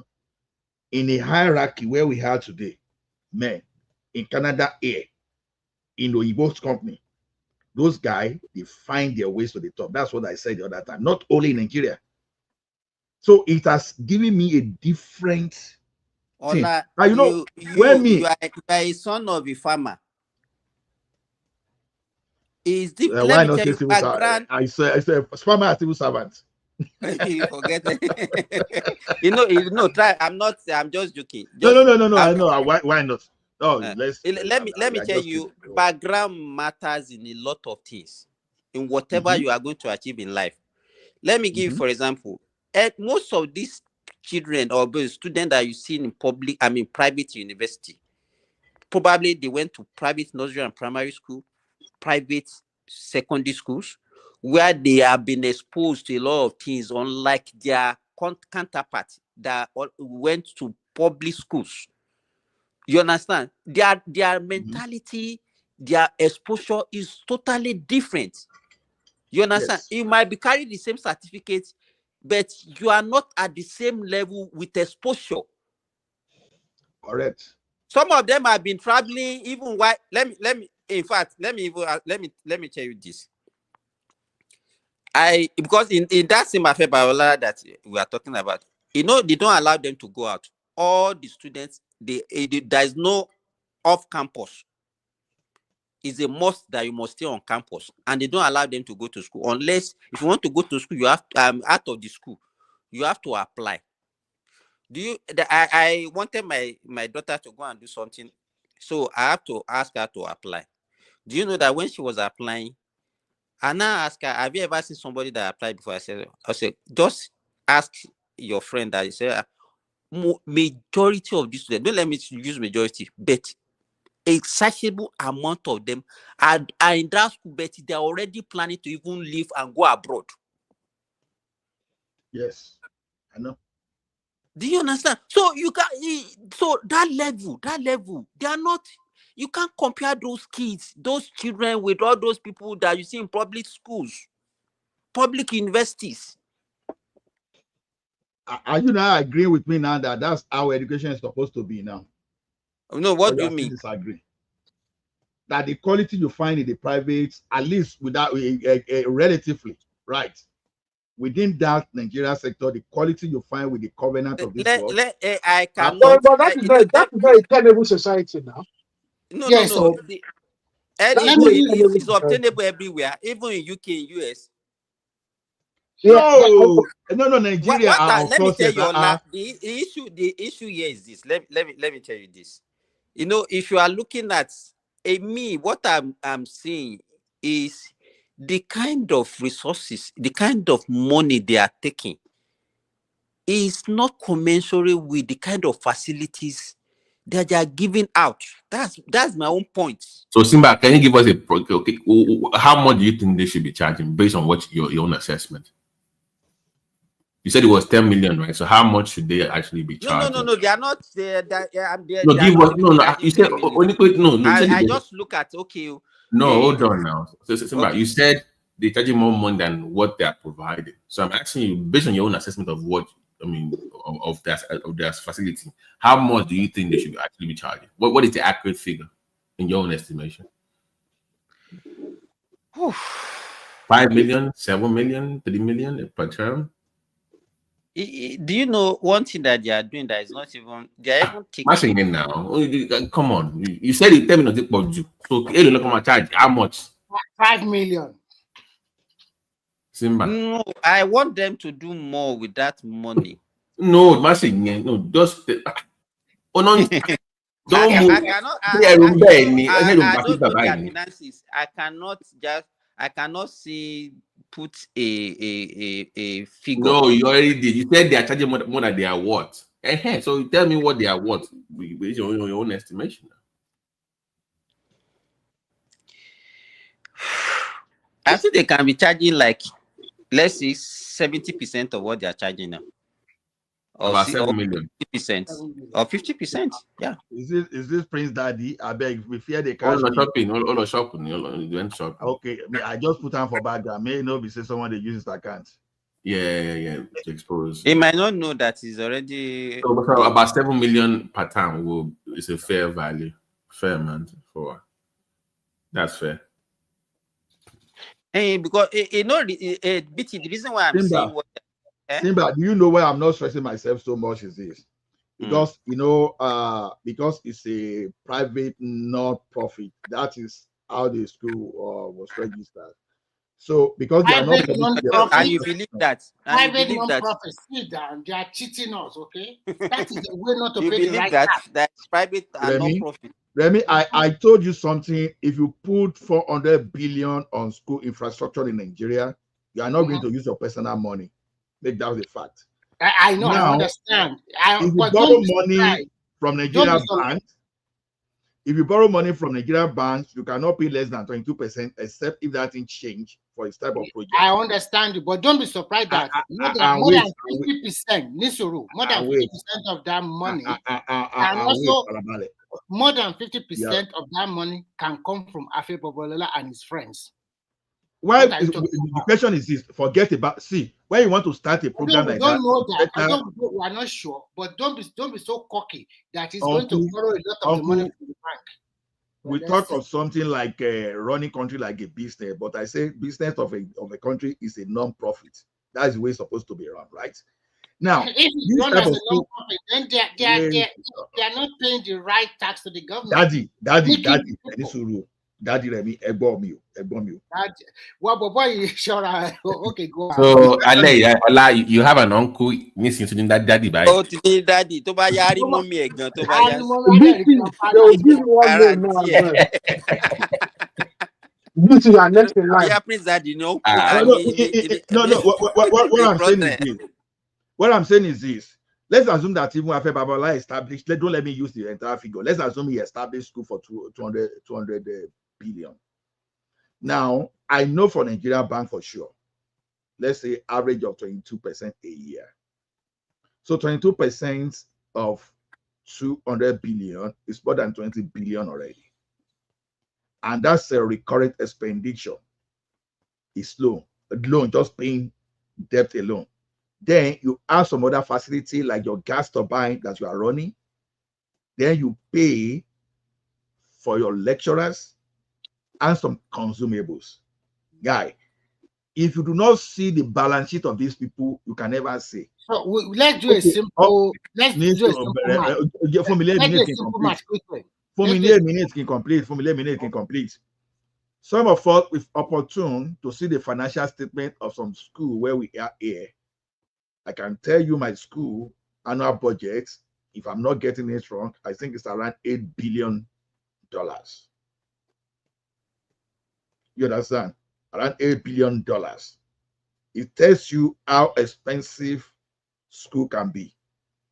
But in that 8 billion, you have to remember, almost half of that money is coming from either grants or even the alumni too. Yes, correct. But those schools in Nigeria, how many of the alumni are actually paying to help with the school fees? Because that's how it can lower the school fees. They are still new now. Well, still new enough. Exactly. Still go for that long. My school is over 150 years old. No, so what am I even saying? It's close to 200 years old. So you can imagine. What is the student strength? I mean, how many students are in that affair? Do you have an idea? That's why I want Uncle Sima to tell me now. So if to say they have about 2023-24 session, they said they have the admission was about 8,500. My God, let's calculate. I'm punching my calculator now. Average no, of 10 no. That means you cannot calculate now. Let me tell you. Average of 7 million. Okay. I think no, do this average of 4. You can't use that amount because medicine is. I think medicine is the highest this thing there. It depends on some courses are even by 1 million plus or so. Okay, the total student strength is capped at 9,000. So, but that no. Don't say that. No, just for 2020. I can deal with 9,000. When even in medicine alone, they admitted almost 6 or more than that, almost 1,000. Wow, that's I want to know what Nigeria on here now. Damn it! That school is bigger than I suspect. See, they say they have 10,000 plus bed spaces. What? You can see too many of these private universities. We have confident. Okay, they say they're on track of reaching. They're on track of reaching 15,000 students. No, their target is to reach 15,000 students by 2030. What? I'm looking at. How many students were there for UI? Well, you have 240 or 50 gone papa. You are calling you are premier school, the Nigerian premier school. In fact, I'm calling premium. The tuition fee in UI, I don't think it's up to 70,000. I have to be honest with you. I'm disappointed with the alumni of UI, Unilag, all those schools. I mean, they've been around for so long. The alumni, they're not doing enough. I'm sorry. It's just I don't. No, I think the problem is the trust. Okay, so you're alumni and you don't trust that that when you make a contribution that will be judiciously. You don't need to contribute somewhere. You can just make the purchase, have the bidding cost. You can actually supply whatever they need directly. You don't have to actually pay. That's an excuse. It's an excuse. Let me tell you something. Now, or just join the committee then, or if you have anything, be a member of the alumni committee yourself and lead it then. Exactly. In my secondary school, we go there, we inform the principal that we are coming to do this project. We are not giving anybody cover. The dining hall, the hostel, the alumni, we build all those stuff. You understand? We build all those stuff. Let me also use the example of this place. You know, they have a lot of university here, and it's all the university. The standard is nearly at par, and it's free, even up to PhD level. So I wonder, how does this country do it? I don't get it, because they have all infrastructures you can think of, and they promote the STEM system very well. So how does this country, like all the Scandinavia, how are they doing it? Education is nearly free, but if you are a foreign student, then you pay a lot of money to come in here as a student. So if we follow the example of this kind of country, can we even follow the example of this kind of country? But their tax system is very good. Nobody escape. You have to pay the right amount of tax. That one, they don't, you know, everybody. Remy, what Babati said, what do you think about us now after what Babati, just from that word of Babati? That we are not responsible. Alumni does not responsible. In fact, I can say almost all of us, we are not doing enough for the country. So I already said the word trust is not there. And I'll give you another example. Do you know NAV Fund? That loan they are disbursing to students in Nigerian tertiary institution, some university with some bankers, they are colliding and not paying the student tuition fee, and they already received the money from the fund. That is an example of a system that.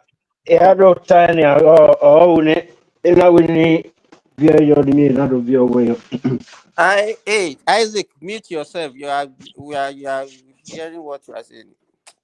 Okay, so Remy, what Ola is saying is that we don't have this culture of BT of giving back. We don't. Forget about the university that are conniving. That is what we are talking about. So we don't have that. And that is why we have irresponsible leaders as well, because we are selfish from the individual angle. And that's a mentality. Ola, I think you have this sense of entitlement. So it doesn't allow us to even see what the environment or the government or even the school has given to us. Because we always have this attitude of asking and not giving. You understand? So we don't even see. If you ask an average Nigerian, even abroad now, they will say, "Hey, what has the country done for me? What have I benefited from the country?" And the same thing, it starts from the family level. You do a lot of things for your younger ones, and then when you have little quarrel like this, they say, "After all, what have you even done for me?" And even your wife, the same thing. So that is, I think, is. I think is the thing is in our DNA.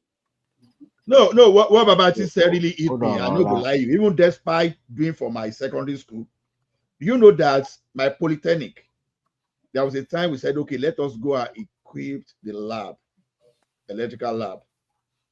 We campaigned for more than a year. Let me just say for some months. Only few people came up. And nothing happened. You understand? Although I have personal plan that any time, because I won't give new computer. I will get some computer from the auction. Then I will refurbish it myself. I will send back. Yeah, trust deficit is there. If they like, let them go and steal. Hola. You understand? It can't be, but because why I'm saying that is this, all those recycle, because all those recycle means that anybody hear me? Yes. Yeah, Adewale, come here, Adewale. Yeah, I've been trying to interject. Why are you behaving like a gentleman? Are you? I'm a gentleman. There's no woman here now. There's no woman here now. Who be the one for more money? Let me contribute my own opinion before everything get off of my head. Because right now, look, a lot of people don't ask for money or time like the way you guys do it anymore. Everybody is busy. People still give back. Let me just put it out there. People still gear back, but how you drive it, how you go about it is what makes it different. If you ask the other alumni about the special project, nobody is gonna come together. But when there is an annual deal or something like contribution towards, just something you put in the same one contribution from time to time. So Adewale, Out I like of that that we do it for my contribution secondary is school. what you would You do it do. for I don't do it for my tertiary school. Adewale, and No, that no, is no, why So no. you do it for your It tertiary is school. not. It is not advisable to about ask Nigerians. We are not used to something happened. Yeah, everybody started contributing towards a project. No, people will tell you, look, they can't afford this, but they can go to a party and spray money. What we do now, forget what people do now, is that annual due.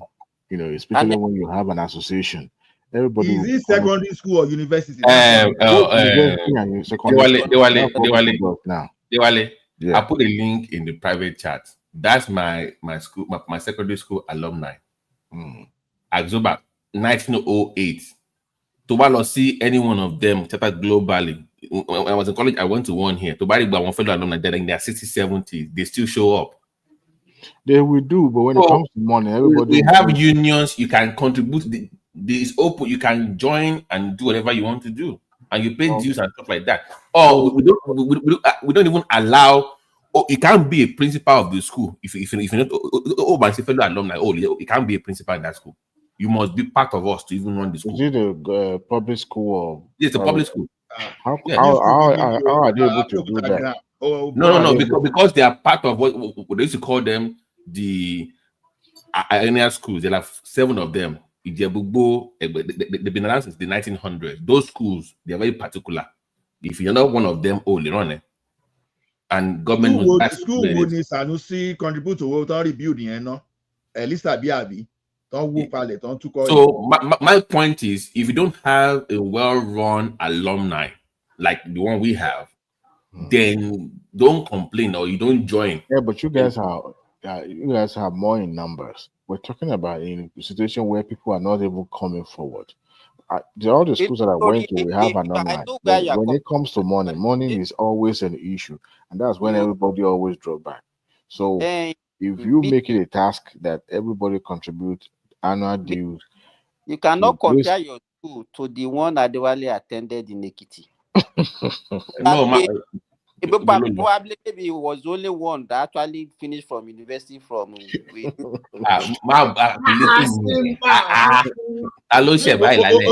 Okay, Baba T, you know, there was a time I mentioned that we negated that people laughed the other time. Because when this thing started, we started initially from a Facebook page. That okay, let us do this thing. For good 3 years, nobody talked. Now it came, so some people did not contribute money. They built gates. Immediately they started that gate like this. That was the beginning of the evolution. Don't let me call the revolution. Evolution. Competition over competition. Now, we started, man, we'll be overtaking. I no go lie. Because those days when we were contributing, we were struggling to contribute like 1 million, right? To the project moved to like almost 1.5 million. This day now, we see people singularly doing like 6-7 million projects in that school. That's how it is. Now, it's a status thing now in my school. It's becoming a fact. That's secondary anyway. So, do you know Dewale, do you know the first black principal of the school was Fela's dad, and he went to the same school? Wow. So since the cold days, which was white people running it, the first black person to run it as a black was an alumni, which was Fela's dad. Fela went there too with his cousin Shoyinka. Well, they went to the same school too. So they, in Nigeria, the alumni have influence on how the school is run. Show me here. I'm actually looking at it. The problem that we have in Nigeria, let me tell you this: everybody just wants government to do everything. Government can't do everything, but I think you understand. We copied the Christ school, Ado, in everything we do. Yeah. We should go to Nigerian university, go and look at their source of income. You majority 80 or 90 something percent will be from directly from government. They don't get grant from anybody. The private sector does not support them. They don't do anything. Yeah, but that's always been the case in the past. But now people are not. That's what we are saying. Adewale, I will tell you something. You know, one American university that I passed through, their tuition fee is about 60,000 if you want to run it for a year, and just 10 courses. You know, if someone brought money that did not crash program of about 60,000 a year, if you are able to finish the program within a year, you are going to spend less than 7,000. But the only difference now is online, which doesn't matter because some people, they are doing their own online for 50K, 60K. But this school, if you go to this school, you spend about 7,000 to 8,000 to finish the course you need to do for 60,000. The school is popular. If I mention it, you know. And why is it that you see that somebody you apply for a school, they say okay, the tuition fee is 50K, but you get a scholarship. A scholarship is not somebody funded it now. Exactly. You understand? But you can't see all those ones in Nigerian universities. One of alumni in my school of business, one of our alumni donated $150 million to reduce the cost of the program. That's one thing about foreign university. They will have different form of scholarship. Even our so-called the I-League public university in Nigeria, I don't think they give all those it's telling us that if we have irresponsible people in the government, it starts from people. Everything back to government. We are actually doing what the people in the government are doing. I try to understand what he's saying. It's coming to what you want to say. He's saying that the thing trickled down from the populace. We don't have that culture. That's what he's saying. Yeah. That same culture is why we think that okay, it's all about me when we get to power. Meanwhile, we just think that everything has to be from, and is what we can get from government. That everybody we are not looking at what we can. In the past, people used to place endowment fund for higher institutions like federal schools and all that. It's no longer the norms now. People don't even do it anymore. People don't fund research. People don't do anything. It's as if those schools are just there for the government to keep funding it.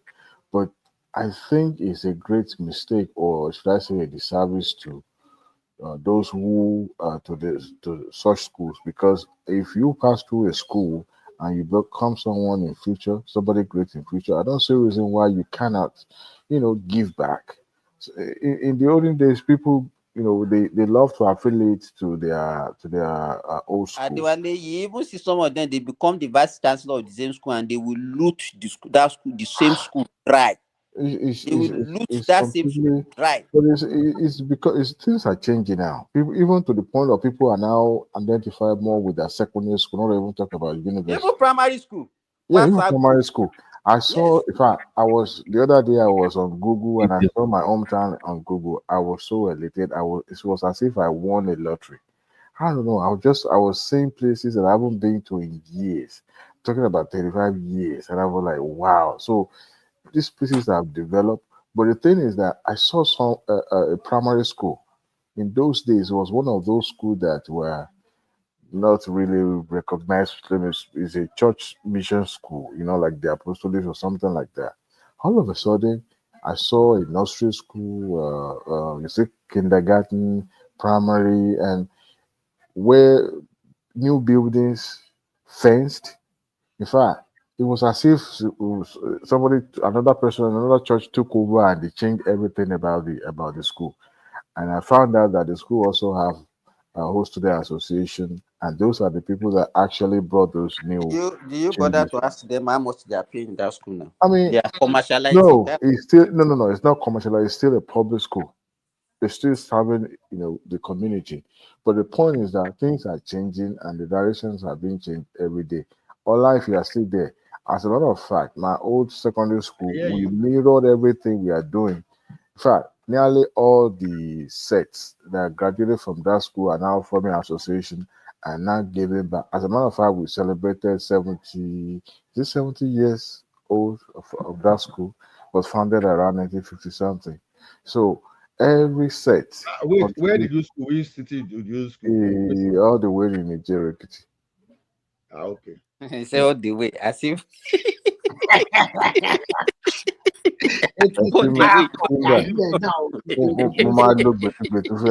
You came from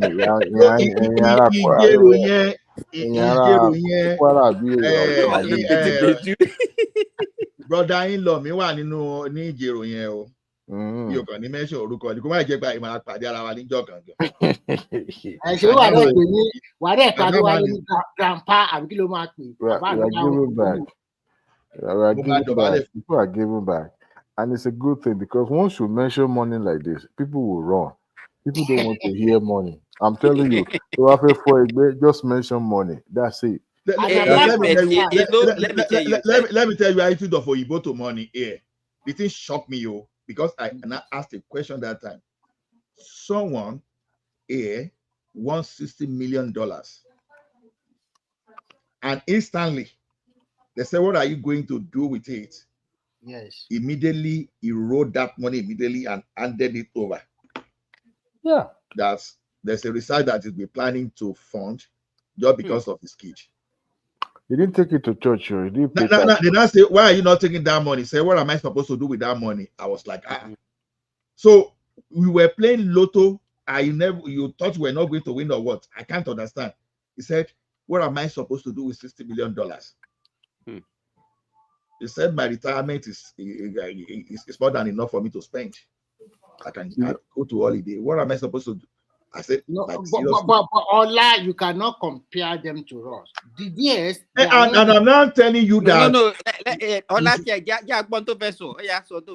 What I want to say is that they take life as simple and they want that quality of life. Their quality of life to white man is that every year I must go for my vacation. I don't have a lot of baggage in my bag. I don't have family or from my wife or my immediate family or my brother or my sister to attend to. I don't have money for so. So they can have a good budget year in, year out every time. But when you just oppose it with our own, where we came from, you can see that if we got friend of 20 years, we just badge on you one day and start asking for poverty mentality that is driving us. Poverty is no, it's our culture. Our culture is the poverty. Our culture is built around poverty. Much as possible to secure your future and the future of your unborn children, and that's what is encouraging corruption. Our culture was developed around poverty. So you can't be things that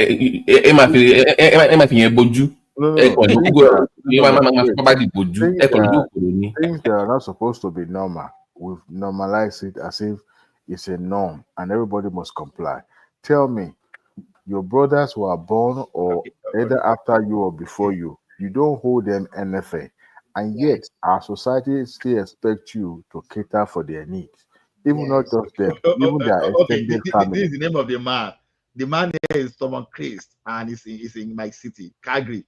So he won $60 million into 2013 and donated that $60 million to cancer research. So we've had cancer foundation. We've had people that on their sick bed, just because of the way they were taking care of that hospital, they gave all their inheritance, $40, $70, $80 million to the hospital. It happens in America a lot. Don't even go too far. Look at that American you mentioned. Warren Buffett wrote his will. Robbins. None of his That children. guy won $111 million and donated 95 You can never hear that in Nigeria. Oh, the boy in Nigeria, Warren Buffett the wrote a so-called will. None of his children the so-called Nobel benefited from Prize, those wills. Nobel Prize. How did it came about? Or it's the peace, the one for peace of what they have various. All of them. The guy, the guy invented a lot of things. He made a lot of money from it, and the money, all the money, that is when what he said they should use to start this Nobel Prize, something. See Yabo daughter yesterday or the day before yesterday. See all of them. That is what we are known for in Africa. Don't bring that topic up. They don't bring that. Let me. Unfortunately, the guy I want to talk about really donate money. So, but you know, when Bill Gates attended the Dangote's was this child? I don't know whether daughter or son again. Where it was ceremony. You see how Bill Gates was furious. The doctor, Dangote's doctor. Let me tell you guys. Yeah, Bill Gates was furious because this Bill Gates spent millions of dollars in Nigeria and Africa every year to educate. And now sees the person that's supposed to be contributing more, spending money on useless things. Ola. Yes, I said Warren Buffett wrote a will. None of his offspring are beneficiary from that will. In fact, one of his sons is a farmer. Not a single penny like this from his will. This is a billionaire. Tell me, if any billionaire Nigerian does that, they will say, Look at what happened to Abiola now. Wigwe was barely buried or even they were already taking each other to court. So it is our culture. In fact, something happens to me when I came to this country. One of our co-workers, the man retired and came back. During that retirement, he had a piece of land somewhere in what do you call it? Going to from Houston to Dallas. You know, on all of these ranch, you buy hectares of land and you abandon it just to be using it for ranching or something like that. All of a sudden, they find out that the land also has crude oil on it, so he leases it out to the oil production company. So they paid him substantial amount of money, and this is a man already maybe past 60. So our work one day, he just showed up on our Asura by the entrance. He was handing envelope to every one of us. Normally it could be card or something. We all thought it was card. Only to look inside it, we saw $1,000 inside it. At first, I was kind of, because this is a man that don't even say good morning to, not even talk about good evening. He was handing 1,000 to everybody. So everybody kind of like, sure, well, what happened? Then it didn't take long before the story spread that, the man, they found oil on his ground, he leased it, and they paid him some substantial amount of money. Then he retired for the second time. So you can imagine a kind of lifestyle. If we were to be a Nigerian man that have access to such amount of money, do you think you even remember a driver? Not to even talk about his co-worker. Our culture is built around poverty, and that is why most of what we do or how we reason around money is always centered around money. If we want to destroy a group of people or association, just mention money. The moment money is mentioned like this, everybody will pick race. Another thing that I observed when I was in secondary school, we didn't have the alumni coming to the school from time to time to kind of advise us or show us the rope. Most of the alumni kind of like stay back. We just hear their name from maybe sometimes when they do some special program in the school, they will come, but it's not often. And we don't even have counselor we have in school. The man even needed a counselor in the first place. So everybody on his own. You go home, your parent advise you on some things. But now that I've grown older, I realize that the presence of an alumni in those schools goes a long way in the life of every student.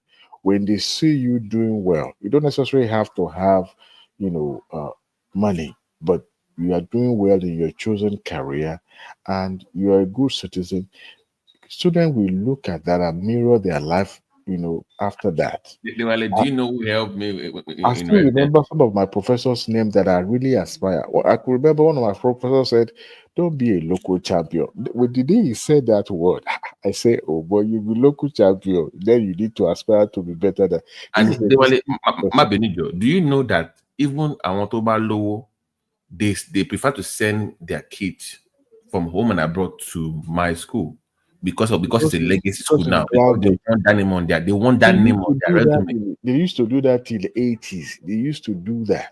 People bring their kids from abroad to They go can to afford to go school to private school, but they will send their school to that Afro because they want because they them need to be part of it. to be That's grounded. that's Yeah. the opportunity we enjoy now. We school with And I the make it. governors, children, And everybody. they are everywhere in business, in politics. So when they know that you're an Axoba, you just, even my own residency was Dr. Kotoye. He was our American head of Axoba. He helped me because he knew I was an Axoba. I've made it a point of duty now. Every year that we do anniversary, if I'm at home, I must address those kids. I must feed, just like you fill them in, just to feed them out and talk to them, just to let's see where their heads are. You never can tell. You never can tell. Adewale, let me tell you something. The anointing is this. Okay, now I just went for this Bill and Melinda Gates Foundation. You know that these guys, their estimates are spending around education in Nigeria is about $80 million. Now, there is guest education through CAMFED and Educate a Child Initiative.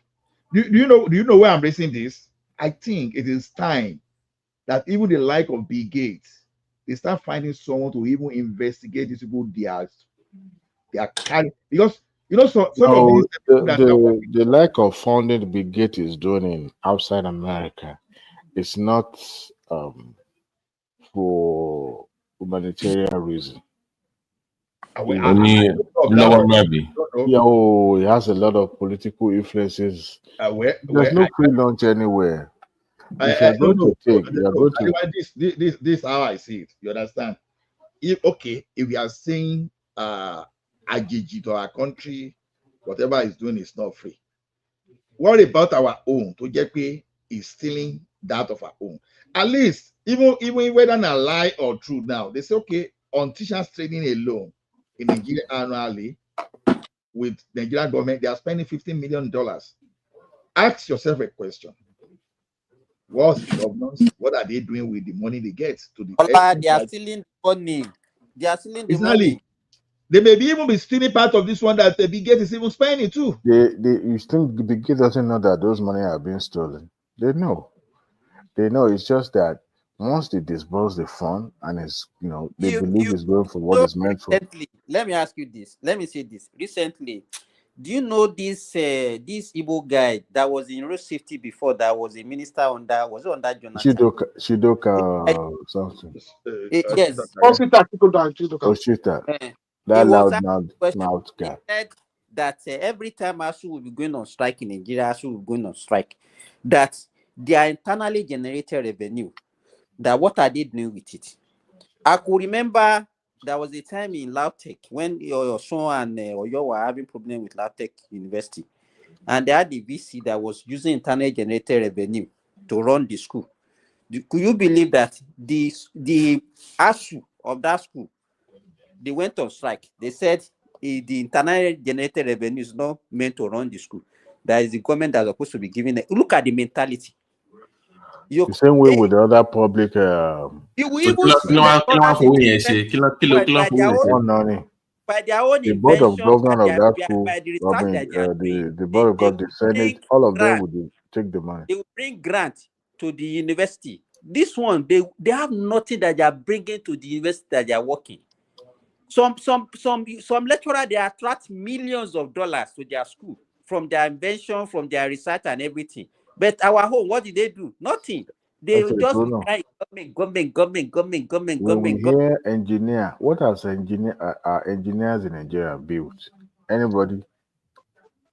I know. Don't you know? Say I go fight you when you begin that.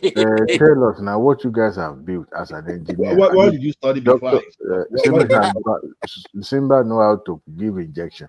You did guys you that are study, engineer, Adewale? eh? What did you study? My first degree was in economics.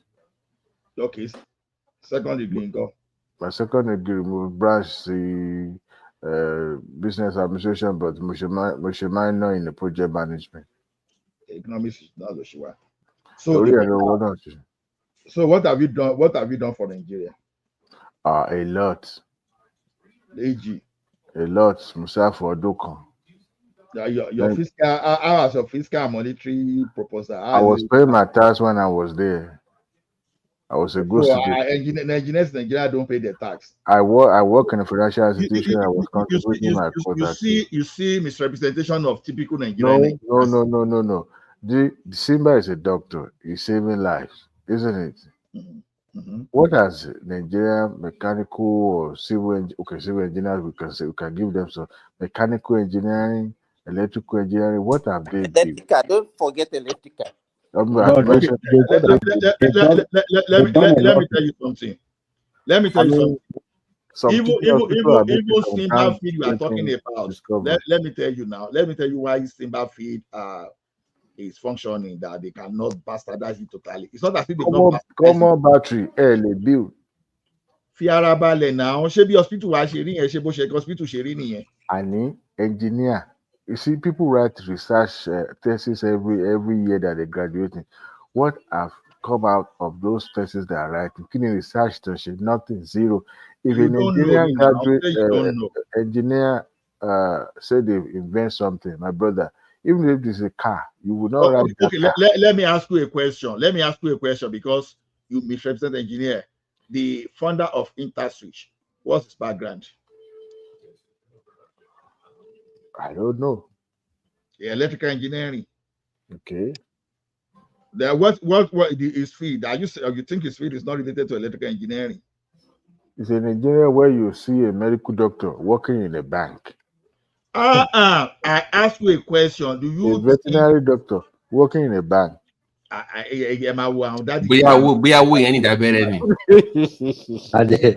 That day you brought that day down. And they are proud of it. And I'm like, wait a minute. What a waste. Tó ìbájọ àbáwo ni Yorùbá ṣe máa ń pòwe náà. Kí ló dé ibo lọ sí rẹ engineer tó ṣiṣẹ́ ń báńkì? Àìmọye. Where you brought that. That's from where you get influence. But engineers work in banks everywhere in the world now. No. Get it someone. Okay, I'm an engineer, but any bank. I'm a fair man. I want you to talk. No, but engineers actually work in banks. What were you guys, I get the engineer thing, but can the MD any bank? What's the doctor to do? I wonder. Okay, you know the engineer in the bank that you are talking about is this. Do you know that they have data center in banks? They have servers. They have what they call cable structured cabling. They should have studied computer science in the first place. Why going that route of being a doctor and working in the bank? Wait now, Baba, wait. Bank is a business. That's a core business, but core business always have support role. So we engineers in the banking, we support role. Our building bank is return our architect at the building engineers to one in bank. Our loan handle it. If you don't know, as if in the real sense of it, bank, anybody can work in the bank. There is no harm. Anybody, even a doctor can work in the bank.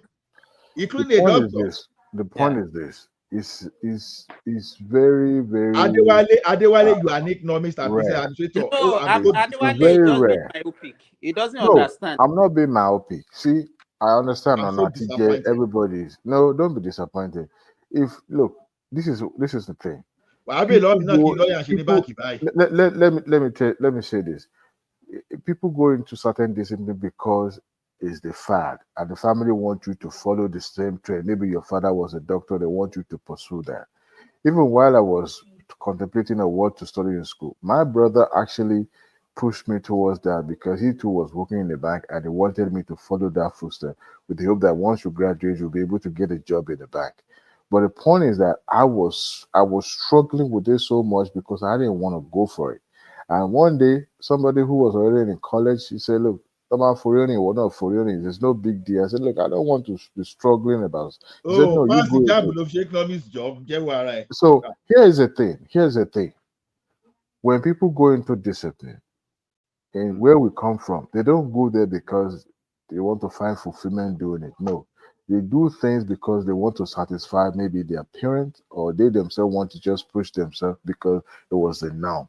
At the end of the day, they get out of that discipline and they started chasing something that where they can find fulfillment. To me, it's just a waste of effort. If a child knows how to do carpentry and that child followed it from the day one, that child will bound to be successful doing it.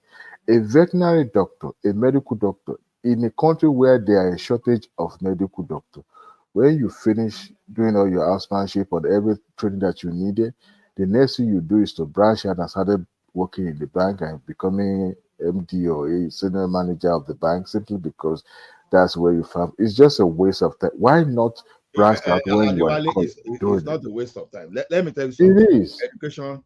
No. It is. For those who that build But software. don't let us divert from what original to. Why is it that that's what we're Nigerian talking about. engineers don't be nothing? Nada. No, that's not true. That's not true. I'm telling you that some of us that work in the bank, we design the data center there, the wiring system of those banks. You forgot that in the electrical engineers. But you're a software engineer, right? Fiara balẹ̀, bàbá yìí adẹ̀ ń sọ fún ẹ à ń gé lọ́rùn bọ̀rùka. Gbọ́n kan tá à ń sọ. We had 300 branches in Intercontinental Bank. You understand? There is a unit called branch development. They are Bank made 419. They are made of architects and engineers. And some of them will be designing. You know, there's something called electrical drafting. That because not the one that you just go and call one electrician to wire it for you. You design the wiring of a building in such a way that you have isolation point. That if there's a fault here, it doesn't affect others. So engineers are designers. Engineers are not roadside mechanics. Don't just make that mistakes. Engineers are designers. They apply the science in place to solve a problem. So because you don't see engineer now staying under trailer. No, that's not what I meant. Who build car? Are they not engineers that design? Okay, who build house? Do you know what is called structural engineering? When you are building and you have to calculate, you are building like a 21-story building. And you have a structural engineer that will say, okay. So why haven't the Nigerian engineer built a car or invent one for crying out? Must it be a car? That's the problem. Okay. The question is this: why don't everybody build aircraft? Why don't everybody build train? So you must ask your specialization. You cannot be everything. If you go to India today, they have a major specialization. We can't even build an engine of a car. You can't be everything. Keke, we can't build. It's a lie. Where are they manufacturing keke in Nigeria? Is it not China? I'm telling you, you are seeing. No, they used to manufacture in Ibadan before. Adewale. The manufacturer. When was the last time they built keke in Ibadan? I want to put you all in the import. Even all those outside batteries and the rest, they used to manufacture. Adewale, my businesses there on relaxing your import laws, don't destroy in that country.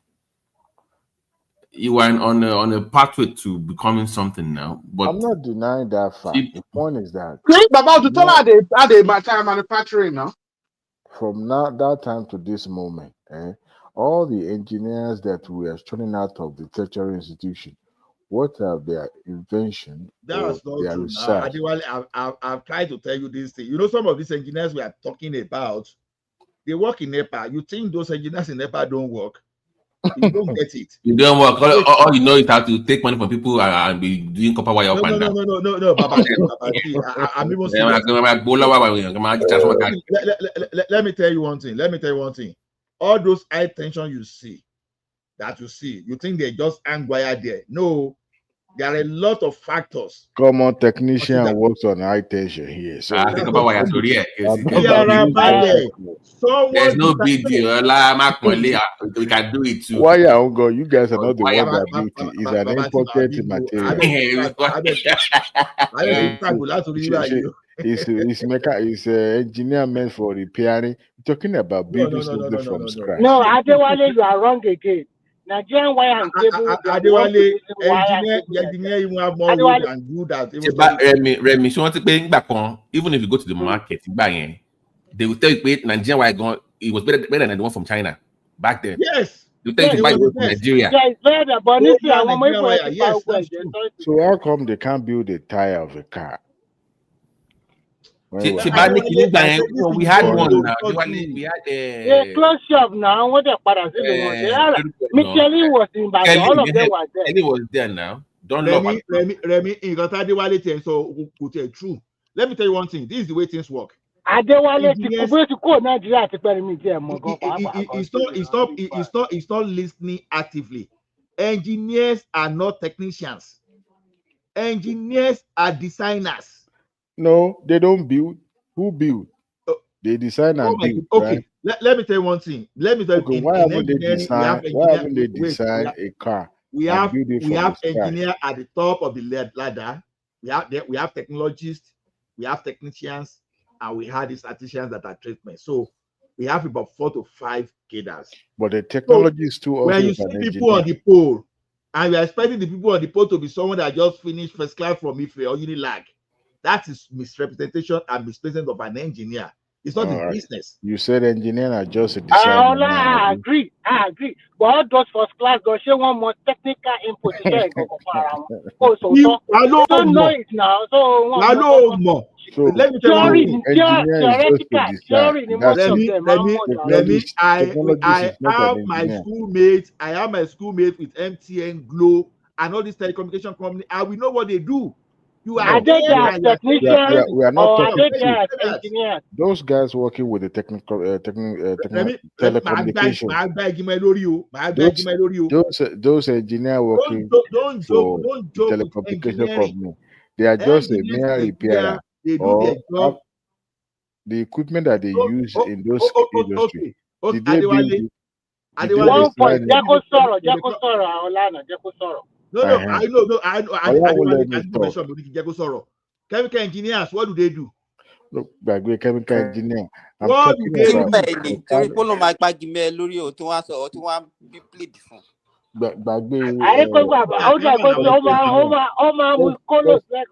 Let's focus on mechanical engineers. Your friends that are working in a telecommunication. Some of those equipment were imported equipment. All they are learning about is just how to repair, fix, and hook. They didn't build it. They didn't design nothing. They just give them the what do you call it? Manual distance. This is how you fix it, and that's it. Did they even repair? They don't fix anything in there. If anything is become obsolete or out of this, they will ship it abroad to fix it. So what those engineers, what are they doing over there? I just the point of ignorance. No, I'm not speaking from any point of ignorance. Okay. Let me give you an example of what an electrical engineer call themselves as a mechanical engineer. Let me tell you. Let me ask you this. So you don't want to agree. Maybe I think what Adewale is talking about is maybe there are some deficiencies in our training that is actually not making us to meet up. Do you want to agree to that, or you just want to say, okay, it's the same? It's not even true, Simba. I will tell you. You see, all of us, we leave school, but when we get to those companies, you'll be retrained. Now, look at this now. This is an engineer work now. Okay, maybe I'm in a house, and the total capacity of my house is not more than 100 amps. And I need to make choice of equipment to maximize the capacity of what I have. As an engineer, I will sit down. Okay, what are the type of product that we assemble together that will not assemble requirements? I will design, I will do my drafting, and I put maintenance caution in place. You know, I've done my design now. My own is this. My design, whenever any engineer is designing, safety It's one of those things you first of all think of. Safety is one of the number one thing you look at. Don't forget that say, okay, I have a capacity and I need to put a particular structure in that house. Because I'm looking at it, okay, I will not overload this electrical circuit so that there won't be incident of fire, so that I know the implication of fire to human if there's fire. So that's all those attention to detail that engineers will think about when they are designing that you don't know. So for me, to bring the devices and design in such a way that we work within that capacity, that's one of those things that engineers will do. You are supposed to design to solve a problem. Now, when you are going to manufacturing, you are doing all those stuff. There, we have some level of engineers there. And, okay, now you are saying they are building tire, they are doing all those. Engineer will just decide, okay, if we do this tire, okay, if be running on the road, this one, if we bend at this particular angle, is going to wear within a year. Okay, what of, okay, instead of angle 60, let us make it 45 so that it won't be too sharp. So that if you want to turn a corner, you have to consider some kind of the load factor and the bend factor and wind factor around that place. Okay, this thing should be able to. So all those little details that you are not thinking of, engineers will put it into consideration. That is why you are looking at. You say engineers are not working. You work in your office and you see computer there. So you think everybody can arrange computer? No, let me give you a computer. Come and call in my house now. I see how easy it is. Since you are speaking, gloaning about engineers designing, I'm not gloaning. It's my profession. So wait now, you are a computer engineer. God bless you. You are defending us engineers. You are doing a fantastic job defending us. They don't know. They are ignorant. There's another engineer in the house too. Fantastic job, what fantastic job did you do defending? They ain't doing nothing. Here's the point. Really, you think just, you know the problem with because you people do, you have ACCA and the doctors and lawyers have Nigerian Bar Association. Engineers don't have comparative body that certifies you before you go into the profession. That's why. You know the equipment you use in the hospital. Now, you don't know a lot of things that have gone into that. I forget that one here because the way you guys traumatize me, you people in NEPA, me, they forgive me like you. I'm not talking about unfortunately, those engineers in NEPA, they work. But if I do not tell you what they do, you won't even know. You believe that we can buy Ghana economy. No, that's what it called rural electrification. So call them Nigerian engineer. What do you expect? Only factor. You think only calculation? Nobody, don't let these people bamboozle you. In fact, I'm not saying they are not bright though. They are bright though. They are very bright people. But when engineers say they design and invent something, my brother, run. Run. Why? What really? No, Mr. Adewale, what do you think is so peculiar about Nigerian engineering and foreign engineering? We are not. How do I put this? Wow, we are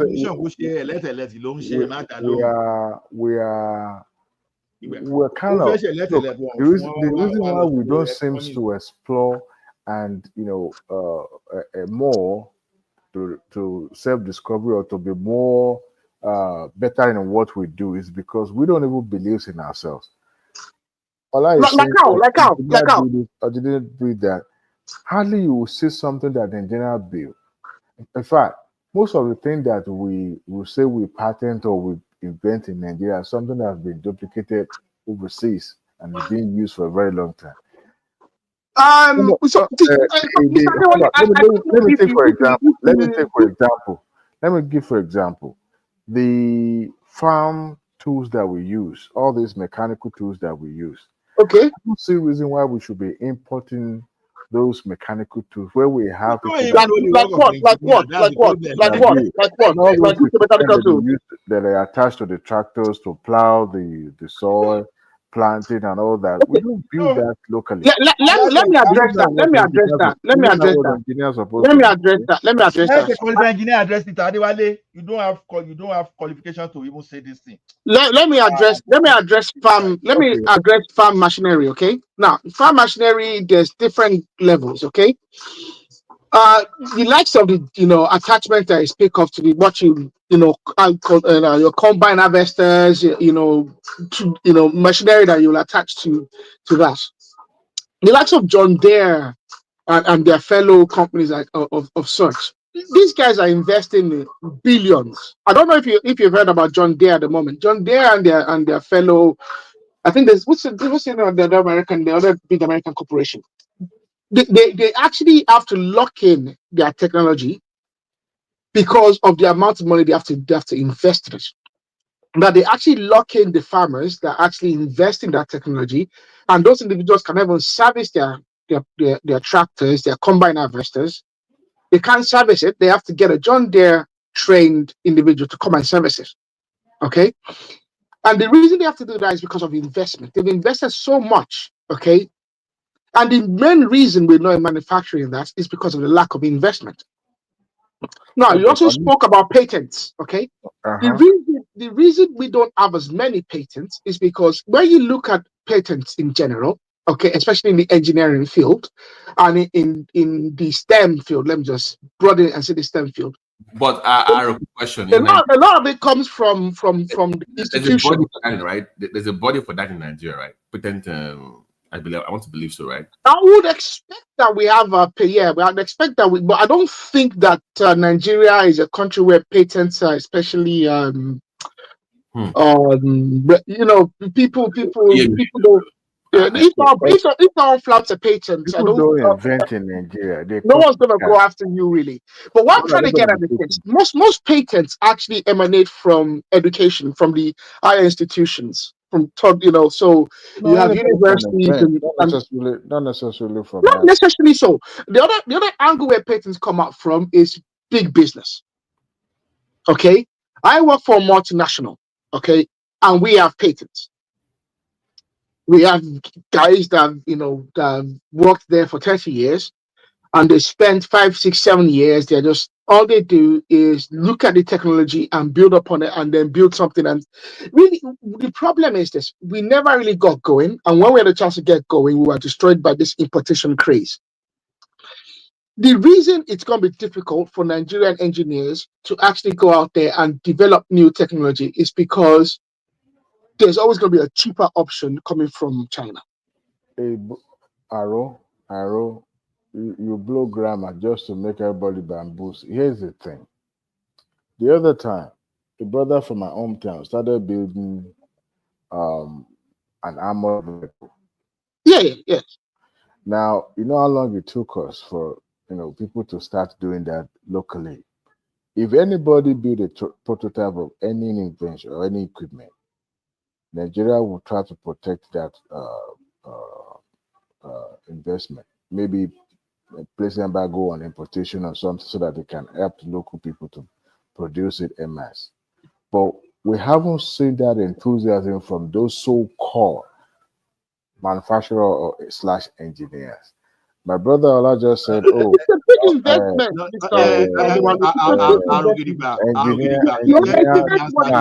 Set up a manufacturing concern. Technology. Let me answer. What you define Adewale, what you don't know is this. What I don't know. What? I'm in electrical engineering field. I tell you, you look at engineering you are as electric engineer, right? You say what? You are an electric engineer, right? There's nothing like electric engineer. That's why you don't even know. We call it electrical engineer. Whatever it is, you know. If you can be calling me electric engineer now, that means that you don't even understand. You are a NEPA man. It doesn't even matter whether Mr. Adewale is right. You be electrical engineer. NEPA, my. You see, no, Adewale, only there. That's why I will tell you, because what you don't know, people don't even know that when you say computer science today, it's partly part of electrical engineering. Part of electrical engineering. So electrical engineers will write software a lot to power our devices.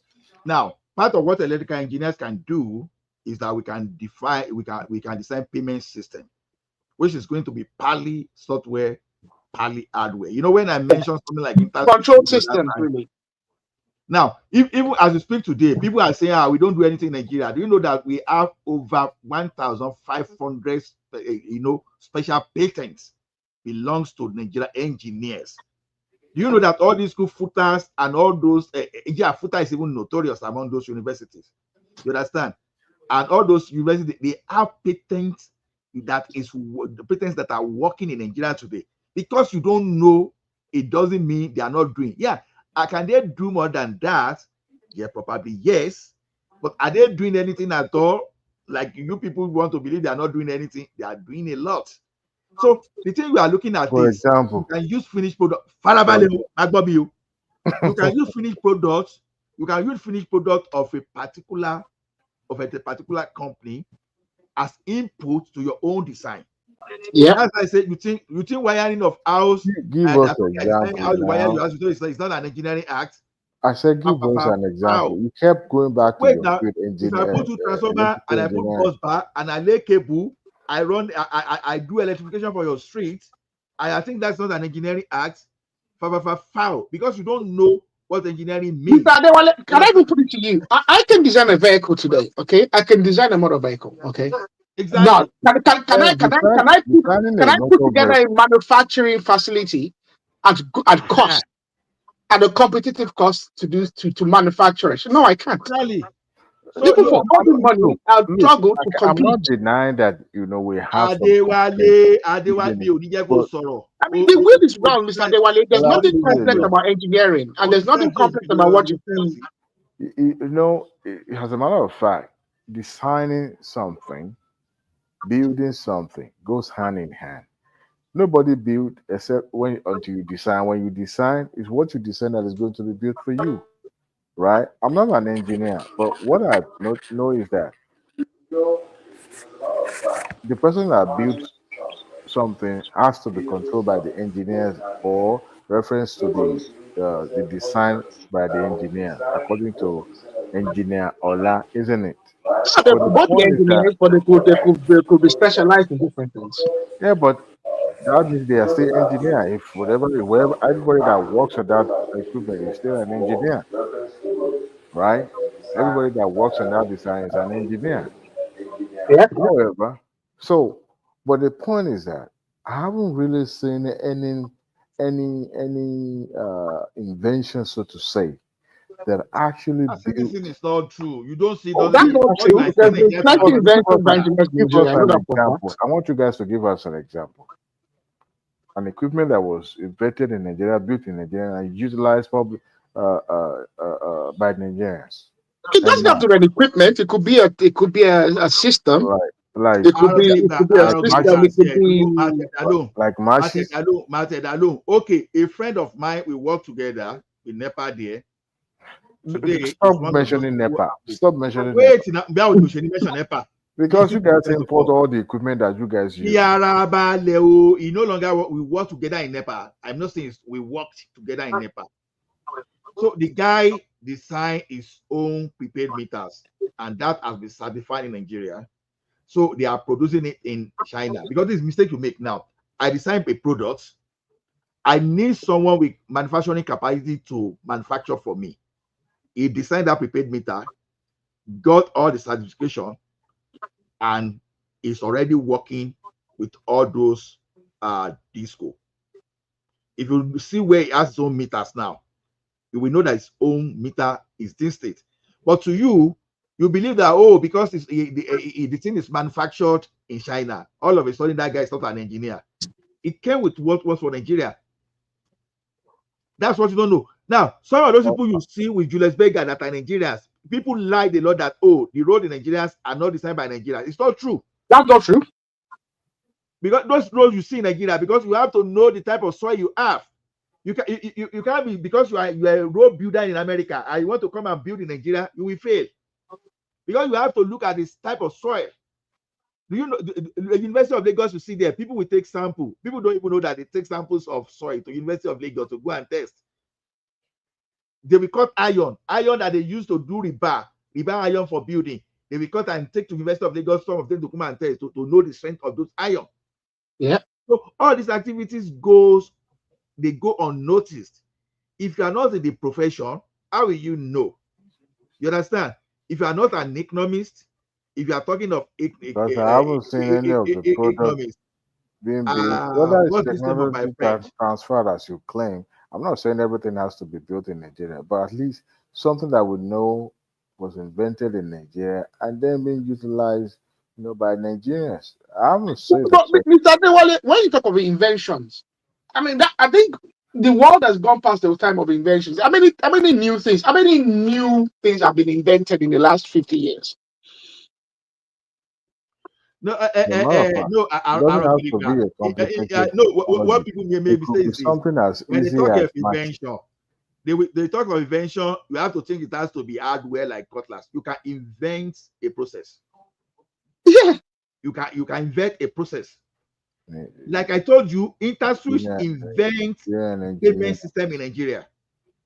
So you want to say, because you don't know, because it's InterSwitch, people say, okay, just put server in place. No, he actually designed that system that started approaching banks. Okay, this is how we are going to interconnect you. This is what we are going to do. This. So on the surface, you look at communication protocols and all that. That's So let me tell you one thing. Engineers are there for you to make sure that from the beginning, when you are designing anything, you have to have good maintenance that is not going to fail. Yeah, it's designed for purpose and fit for purpose. In our bank, when we are doing networking, we call it capacity, and server all those sides, we call capacity planning. Already we know that, okay, we want to put these servers here. Okay, we have 30,000 customers now. So how many customers are we expecting to grow in the next 10 years? So you have the redundancies. Exactly. You have to create room for expansion so that you won't be changing your system. Okay, let's say you invest $10 million now. You don't have an engineer to help you plan properly. And meanwhile, your customers sold from 10 million to 50 million. You have to condemn all those equipment. You have to go, okay, you've committed $10 million, you put it away. You have to go and invest another $50 million. When you do that, that means that you lack an engineer that help you to plan, because already an engineer will know these how things are going. Even to website design, people think, oh, website designing, no, anybody. Let me design a website for you and just go and get one roadside and let us compare later. I will see the difference. So when I spend my time drawing that, okay, this is the website, okay, this is where I want to put my security, this is the number of tunnel I want to accept, you understand? And I take maybe 10 days to have meeting with you and to plan. Already you get someone online. He don't do that thing for you for like 3-4 hours. You happy, hey, so this is the application I need. But why this guy planning 10 days? Wait now. You will know better when that application started pulling crowd. You will know. So you think that engineers just went to school and read, and Nigerian engineers, ABBA. We have Ola, you know, we were trolling you, right? And you took it out. No, more now. No, Mr. Adewale is not trolling us, so because engineering is show local. I'm just more offload the trauma me from the past on you guys. So yeah. No, I'm just using the opportunity to educate you. I know more controlling now. Why not? I know. It's a very difficult, very challenging course of engineering. Very, very challenging course. You know what they say? They say the architect's design is the engineer's nightmare, right? Like you just of course. The architect, because they will design, a lot of architects design things that the fanciful dreams that structurally is a different pattern. Like he just design what he wants. Do you know the woman that just died? That's the best in the world that died when it comes to designing construction. Her dad, he died recently. Yeah. I can't remember the woman's name. She has a funny name. She's kind of like from like Egypt or one of these kind of like. She designed all this crazy stuff. What's that documentary, man? They like anytime they see her, they always like, man. And these are the best in the world. They're like, man, here we go. Yeah, because okay. Let's say someone designs a glass building. Okay, 50 stories tall. Okay, glass. Yes. Mm-hmm. As an engineer, as a structural engineer, then you have to go and look at, okay, like Mr. Ola said, we have to look at the subsoil. What kind of soil do you have there? You have to go and do the analysis for that. The architect doesn't think about that when they're designing the building. Okay, you have to look at the loadings. You have to look at, the structure. You have to look at so many things. Weight. You have to do your weight. You have to look at even you have to consider stuff like wind speed, nominal wind speed in that particular part of the. Aro, what are you saying now? Are you telling us that Adewale does not have capacity to be an engineer? Is that what you are saying? No, I'm saying that he's underestimating the what it takes to be an engineer. Adewale ni o jẹ́ kí n di billionaire o ni o ti jẹ́ kí n di millionaire nílò yìí economics tí o kọ́ mi anything mo máa handle ẹ̀ dáadáa. The name is Aro. The name is Zaha Hadid. Yeah, I told you it's from like Aro, you need to go and study your history very well. Look at the way World Peace was dealing with you this month. No. Let me say what happened. Let me say what happened. I don't. You know that if I start saying people, you see, me and Aro, we've had this conversation. Like I think we almost say like 7 in the morning one day. Like it was an extensive conversation that we had. It was me and somebody else. So Muman troll with that thing once in a while, like this. So me was just like bringing it up just to. I didn't know it was going to go left. I have to be modest because if I get you. If I start saying things, you'll be like, his own Rokosi or Batieni. Here's the thing: when it comes in, the whole idea is Benin supremacy thing that he wants to do. I already know where exactly. You should know where the guy is going. So don't even waste your time. Once that you are not playing to his hand. The one so even Monoba has the right to play with. No, if the Alaafin wants to pull rank, give up. No, if the Alaafin wants to pull rank, why can Monoba to not want to pull his own rank? You know why he's asking you that question? You are now it is the why part that it was the problem because we've had the talk before, so I know I know where you stand. Sorry, but guys, when that coming I with the I want to move us to the background, so anybody that want to join can come and join. I will put it in there. Abi, continue. I want to move us to the background because I can skip off at any time. Okay. Go ahead. It's a bit go. Okay, my thing with you, it's like where I stand on that. The 7 original accounts, the 16 arrays, and we've had talks about these things, but it's not to put one above another. That's not what my intention was. It's just like we having the Yoruba conversation, and when it comes into that conversation, he also like when we also want to